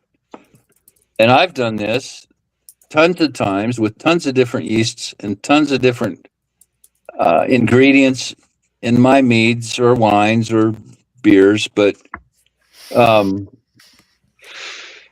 do some A and B comparisons. Make one batch of must, use the same yeast, cook one at lower than its comfort level temperature window that you can find out. Each yeast has a perfect temperature range between 62 and 76. Or, I'm just throwing numbers out there, but everybody's got a comfort level. Some of those guys were born in Alaska, and others were born on that center line in the world where it's all hot and Equator. Equator. Yeah. Thank you. That's my COVID, guys. Yeah, I understand. And so you can learn to abuse the yeast, and if you're doing it on purpose, you're not necessarily abusing it, but you're manipulating their environment to force them to toss different esters. And so That's fair. there is a change. There is a difference with all these different parameters, and some yeast might respond more or less to temperature changes than pH changes. In other words, each yeast, some guys don't care if it's freezing or if it's 110 outside. They don't care about the temperature. But if you mess up with their what you feed them or the pH that their swimming pool is, they're going to get grumpy. And so I hope does it seem to you guys, to you gals, am I answering this question right? You are, yeah. Okay. I think so. Yeah. Because we've got, Okay. Next one. Mm-hmm. Okay. It says, He says, I know you like making boucher meads in similar fashion to approaching traditionals and fruited bouchers such as cherry or stone fruits.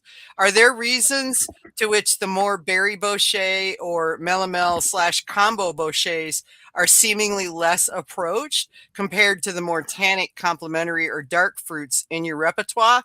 With Acer Glens, what do you find is key to pulling the best full flavor? So he kind of a little bit of both there. Yeah, that's fine because they're twins almost. Yeah. You didn't ask this part, but I personally think that most people, the way that I cook my honey is very scalpel like, and I think most people cook their honey with a 20-pound sledgehammer. Now, what I mean by that, so if you cook honey at a certain temperature, you get what they call a Maillard. That's a name for a piece of science that happens, and I honestly, right now, I couldn't tell you that science. It's a Maillard reaction with the sugars. Right, exactly. And so now you're talking about cooking the sugars like a candy maker and or a pastry guy would to get different color. You have a flavor wheel, which also very much so coexists with the color wheel in many of these flavors. The color is the amount of heat, temperature, or the time duration, and more and less of that will change the expression. Most people, in my opinion, they burn the shit out of their honey and it tastes acrid. It doesn't taste like honey anymore. It's very bitter. It's very harsh. Tastes like charcoal, or tastes like what I think my carbon fiber bikes would taste like if I started chewing on those. I wouldn't recommend hard on the Right. teeth. Now, so, and they're using the Maillard expression too. But here's, if you're patient, and I've learned this by accident and then supported it through science later, but I like to use a very low heat. And in fact, the scientists that teach the sledgehammer science, they'll say that it's like, I don't even know, 240 or something. It's incredibly high. I think doing that ruins what you're really looking for, and you're looking for those caramel, butterscotch, fond, custard. Help me, guys. Pastry, Okay. burnt sugars, maple. Yeah. Caramel. Caramel. Okay, so I think when you go with too much heat, you miss all that stuff. You've burnt beyond where those places live because you put it into too much of a heat. Now, let me tell you what I do, which is way different, but it takes some patience, it takes some dedication, and it takes a lot longer time. You have to mend, you have to take care of the yeast, not the yeast, the honey when you're making caramelized honey the way that I do it. And that is, normally when you heat honey, it will grow about 400% its space. In other words, if you got a 1 cubic foot and you heat it up, you're going to end up having 4 cubic feet of lava in your pans. And be careful, you don't want to get that lava stuck on you because it'll burn your skin and you'll end up in the hospital with It'll keep burning. 100-degree Oh, burn. Yeah, it's awful. And you're talking to a guy that's got some scars from some of that. Now I wear my welding suit and my Snurf suit from the hospital, and you know what I'm talking. I'm playing, but Face you shield, got to yeah. really protect yourself. But here's the thing: I use a very large space so that I don't get molten lava crawling out of my container all over my oven and on the floor, and heading towards the front door. So I use a lot of space. I warm it up very, very slowly. I stir it constantly. And the very moment that I start to see the first signs of bubbling, and they don't even have to pop, but at a certain point, you can see that it's expanding a lot because those heated gases are expanding because of the heat. And right about that time, I start turning down my heat. And what I'm eventually looking for is that I am constantly using a wooden spoon or whatever you want to use as your tool to stir your honey without stopping. Now, here's the secret point where you know if you're doing it close to right or not. If I stop stirring, immediately I start getting little teeny tiny bubbles. And so I'm right at the temperature that as long as I am dispersing or displacing heat by stirring, I'm keeping the temperature where I want it. And I used to measure the temperatures, and I could find some notes somewhere and I could tell you, but I used a digital thermometer, the razor gun thing. But my heat, I can keep it from expanding and bubbling only if I stir it. But if I stop stirring and then it starts to bubble, my heat is too hot. And so you need to kind of play with your heat, play with the speed in which you stir that stuff.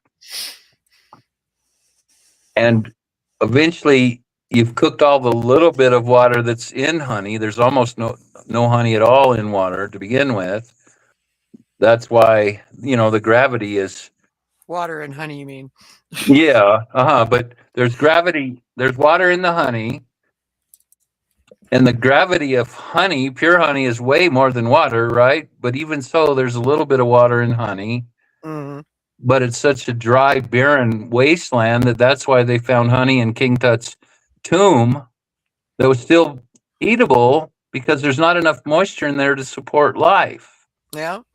But because there is still a little bit more moisture, when you're heating it, you're evaporating the little bit of water that's in the honey. And it's at that point that it starts to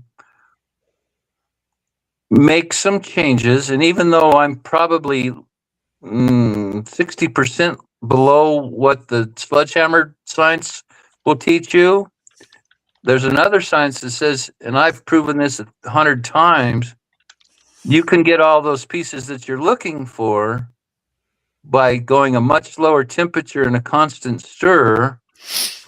And then you can sit there and you can cook it for however duration of time you want. And the longer time you sit there stirring your pot on your oven, sitting on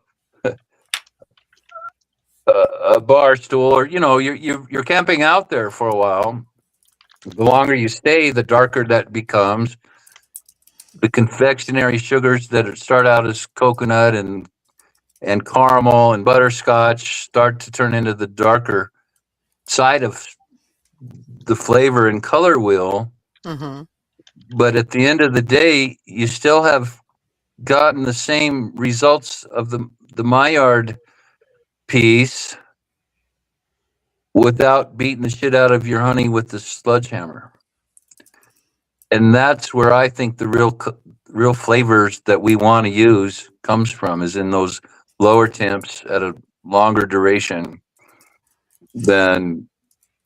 And you know what I think ruined it? There's a guy on YouTube, some old hillbilly guy from the South, maybe, and I'm not. Hey now. And I was just going to say, I'm not pointing out anybody negatively, but this is what I saw. He's got this huge not stainless steel, the black pot iron, cast iron stove, oven, cast iron pot. Oh, I wouldn't want to do that. You get transferred. Skillet, and it's hanging on chains, and he builds this huge bonfire underneath it. And then eventually he's sitting over the top of that, and it looks like he's burning tires. There's black smoke all over, filling the air with black smoke. Wow. And this is a guy cooking his money to make a boucher. Yeah, well, We've seen the videos of it with the black smoke. I think that's where you get the bad tastes, because that's actually burning. That's beyond their reaction. I've Yeah. noticed that a lot of bouchées that they have taken it, regardless of how they bouchéed it, how they caramelize the honey, that a lot of them take it just that little. There's such a fine line, and if you cross it, you Mm-hmm. get that burnt note in there, and it's Mm-hmm. hard to know where that is. I mean, so you've got to be really, like you say, you got to be really careful. You got to pay attention. You got to watch it, and see where it goes. But yeah, I think that's a good thing. And we actually have some more on Acer Glens, so I'm gonna keep pushing you here, Oh Ryan. yeah. Nathan asked about the Acer glands. Here's a quick on that. I love Acer glands. They're magical as hell. Mm-hmm. Of course, you have to marry the right yeast strain with the right honey, Mm-hmm. and then personally, I've tried a bunch, and I think it's a waste of money to ferment your maple syrup up front. So I just don't. I make a traditional up front. And then I add the maple syrup, and sometimes I'll boucher the maple, but I use the maple on the backside alone exclusively to dial in how much maple syrup flavor I want in my concoction. And I think that when you use the maple in your primary, that ends up wasting a lot of expensive liquids to get something that tastes not very far from just using pure sugar and fermenting sugar. Yeah. And so I just, when I make my Acer Glens, no maple at all goes up front. It all gets added on the backside. In secondary, yeah, that seems to be what a lot of people are coming around to. We Starting to actually become have that way too. a related question from Brad. Yeah. And he says, as someone who enjoys Acer Glens, this is him, and has read all the threads on them on Got Meat, how would you describe the fermented maple note that you would notice if it was left out in Acer Glens? Does that make sense? I think so. Okay. He's basically asking that you had said that you would notice if it was left out, that fermented maple note. So how would you describe that? Well, because I've tasted fermented maple, and that, there's some flavors that we can speak about because there's many likewise flavors, and then there's some, even if you have a wonderful palate and you can taste some ant and sweat a mile away, you know what I'm talking about? Little tiny, in other words, you could be really sensitive to that and still have a hard time sometime trying to describe a flavor. Yeah.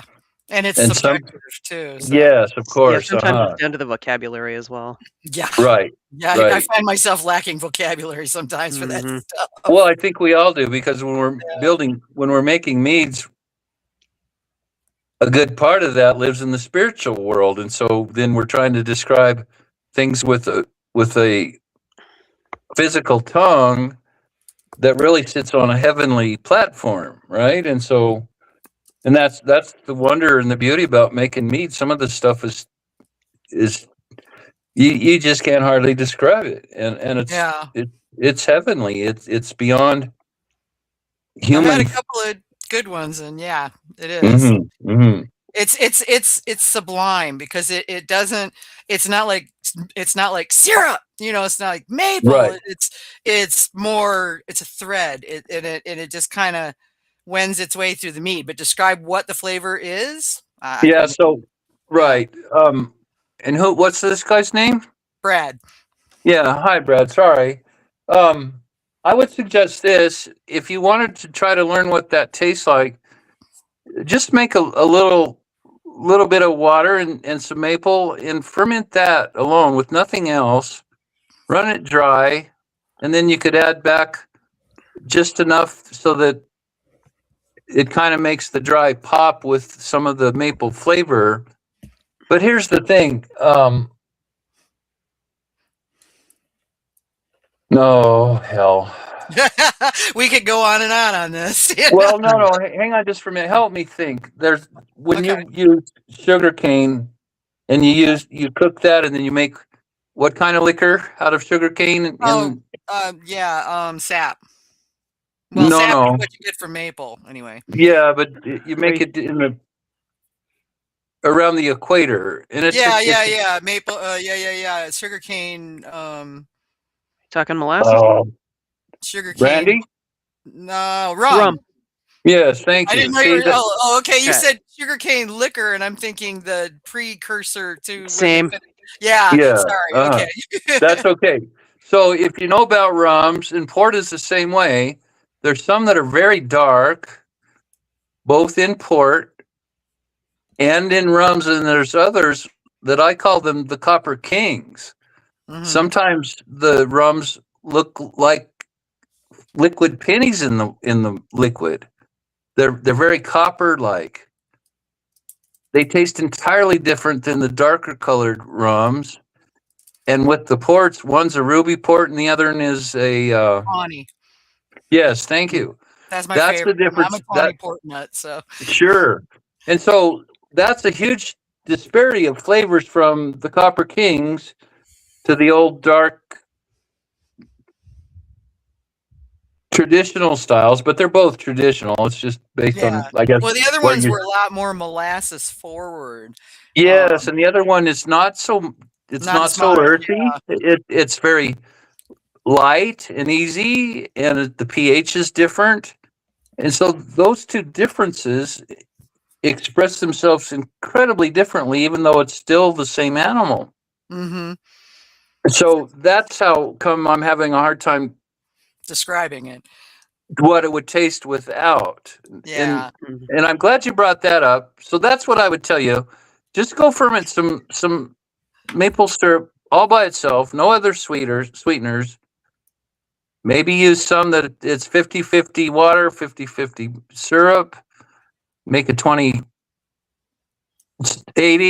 In other words, make the amount of maple, make your gravity different from a low gravity to a high gravity. Use the same yeast, make them all at the same time, and run them down to zero, stabilize them, and age them for a while, and then come back later.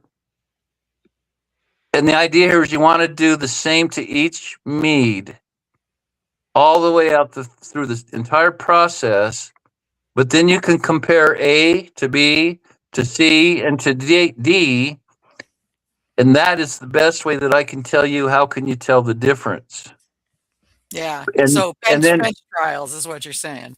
That's right. And sometimes an A to a G is a proper bench trial, and sometimes A to a B is big and it's wide enough. Do you see what I'm saying? Mm-hmm. And Because some sometimes of you them. have to do too much to figure out what's enough.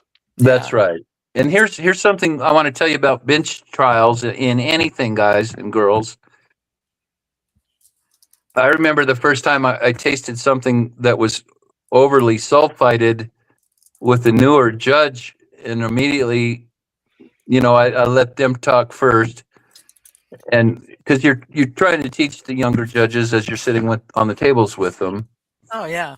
and so he didn't know what this taste was, and so I let him try to find the words, only because I was letting him practice his vocabulary and his way of measuring and, bringing words to his tongue. And then I told him that's over sulfited and that's what you're tasting. And he says, well, how do you know that? Here's what I do, guys. And I want to tell you this, to do it with every damn thing you put in any juice that you're making. Taste everything and taste it at the very lowest. And then here's the important part. Go well beyond the far side of the boundary.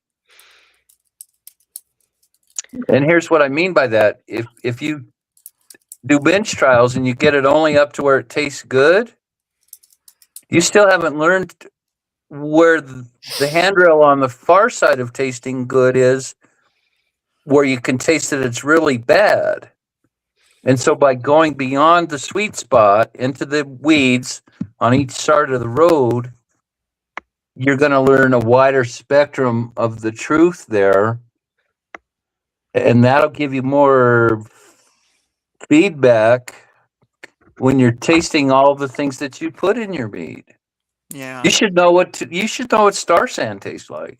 Ugh. And DAP if you use DAP. And or DAP, yeah. And Go Firm. And Go Firm. Everything. I've tasted all of that stuff by design, and I've gone too far because it's only when you go too far that you can then truly recognize where the right spot is. Yep. Right? Because the right spot could go, let's just say if you're counting keys on a Well, if piano, you're back sweetening, like you may get it to where it's good, but maybe a little more might be better, and you'll never know. or unless you or took maybe one a like little before. less is better. But if you've only gone to a thing that you think tastes right, you don't know that until you've gone too far. Yep. Mhm. So that's Okay, I'm what I'm gonna- saying. Okay. All right. Go ahead. Yes, I'm going to move you on to the next question because we're running way long. Yeah. Okay. Okay. So Brad's asking, he says, considering your yeast knowledge, is there a yeast that you never got a good handle on, or one that at the end of the day, you just don't like? Yeah, I have some that I don't like, but that doesn't mean they're not good yeast. It just means I haven't played enough ABC triple XZs to find what that yeast really shines in, right? And so typically we look for things that we like. And if we use one yeast and right away we didn't like it, we might give it a shot or two after that. But probably by the third time you've tried it and it didn't land so great, you might quit considering him an option when you're playing the ABC games, right? Right. And there's, I mean, we all have yeast that we prefer not to use or choose not to do a lot of. Right. I kind of have like about 30 different friends, and some of them I'll go play with a lot, and others I'll play only on certain reasons, right? Mm-hmm. And here's the point: I can't even think of the ones that I don't Well, like that well. Then they're not. But I think this. I've done a lot of just random blind ABC comparisons because what I wanted to learn was if I thought about luck alone. And so now let's say, okay, by luck, I'm going to pick 10 yeasts. I'm going to use one honey, and I'm going to try all 10 yeasts that were just randomly picked, not with any intention, not with understanding that they do this and that, just blindly pick 10 yeast and make a mead out of each all the same. So the only thing I'm tasting is the difference in the yeast. I think that out of 10, 3 of them are going to suck. 2 of them probably will suck huge. You might have another 3 that, they're okay. They're great. Yeah, they're in between. Like they're okay, but they're not great, and they don't necessarily suck. And out of the 10, you might find 2 by luck that are pretty good, and you might have to roll another 10 to find one that's outstanding. Yeah. Or maybe out of 20, you might find 2, but you might not find the 2 until you rolled 20 instead of 10. Does that make sense? Mm-hmm. And so luck, when you consider all the different pieces that have to come together,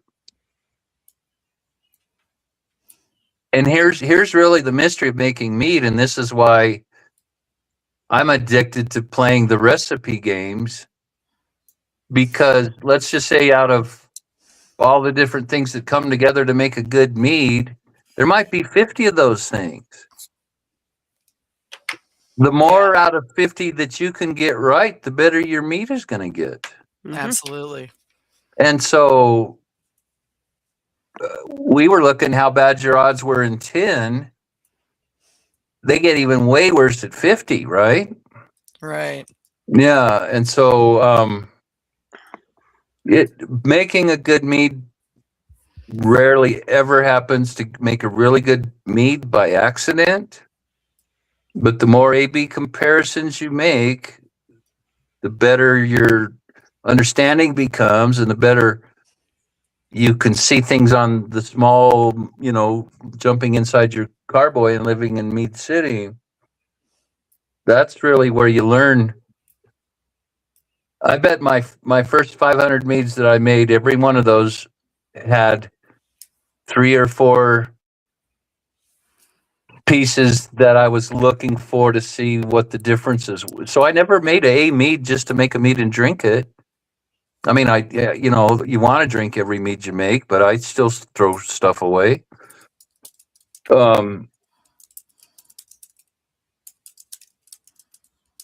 But if you make one mead and can learn four lessons out of one mead, and you make another mead and all you do is put it together, and at the end of the day, do I like it or not, without having other things to compare to, you're now either learning 4 times faster than the other guy or 10 times faster, or maybe not learning anything. If you don't have an A and a B to compare to, you don't have anything to compare to. And so you're not learning anything. I mean, you could argue that. I get that. You could argue that idea, but do you understand what I'm saying?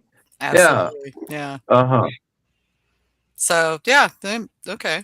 You might get good enough, but you might not know what good is. But you might not know what good is. Yeah, it's like that's the thing. And that's the thing too. Some guys will, I make great mead. Yeah. Well, how do you really know that?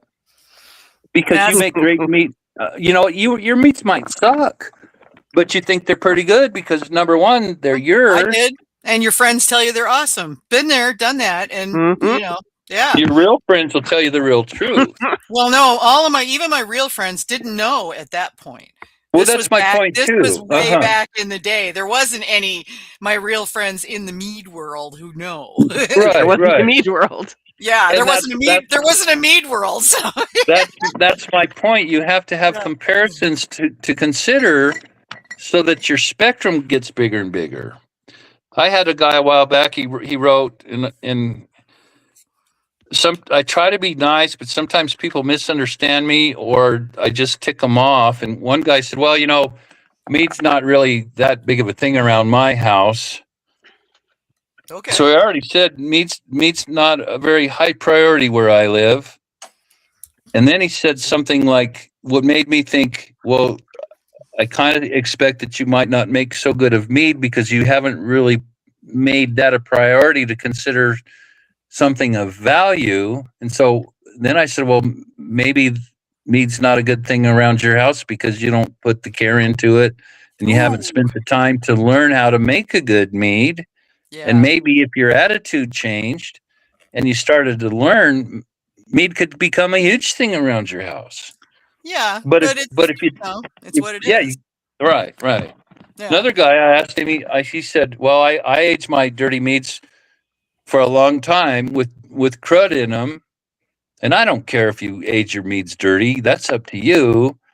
But the way I look at it, all that stuff is like taking your table scraps when you're done eating a messy meal and there's 20 people eating on your table and you scrape all that stuff that I would scrape in the trash or down the disposal and you put that in your bottles to age for how many years?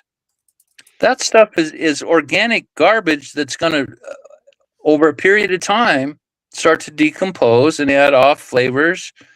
And so if you say, well, my meads taste good and I bottle them dirty, and I might make a few meads dirty because that's the style, but mostly I fine them until they're as clean as they could ever be, and then I run them through a polisher, a filter to polish them because I want my meads, and this is just me, I want mine to look like I want them to look like a perfect diamond in a high-end jewelry store where all the lights, it's like I got to put sunglasses on or this damn thing or burn my eyes out.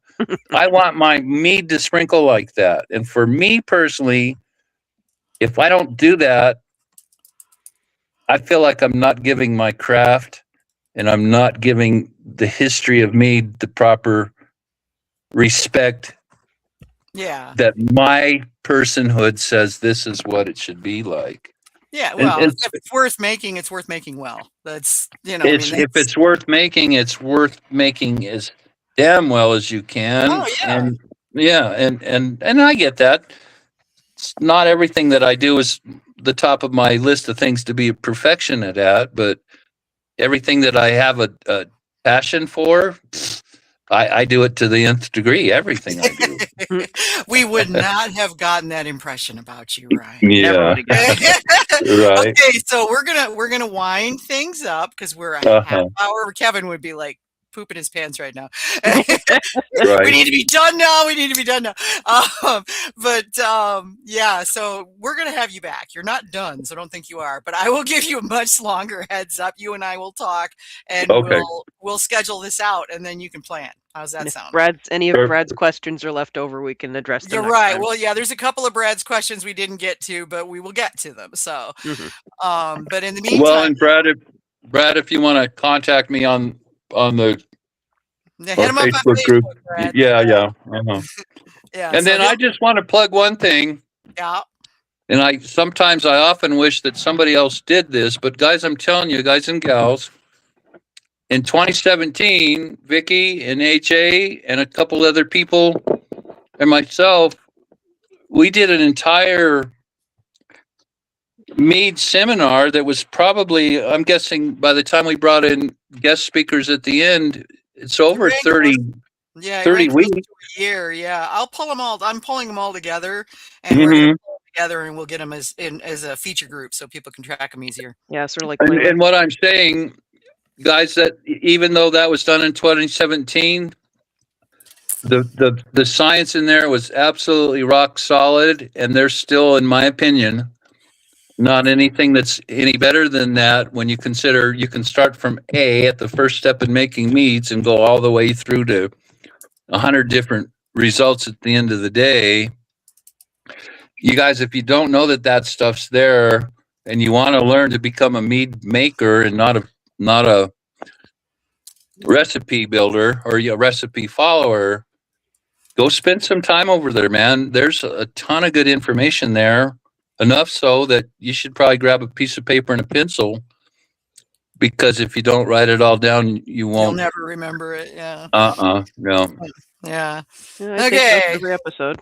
Yeah. There's a reason for that. There is, but yeah, we'll pull all those together so that people can find them easily and refer to them. It'll be interesting as we go forward to see what updating and whatnot that we end up doing.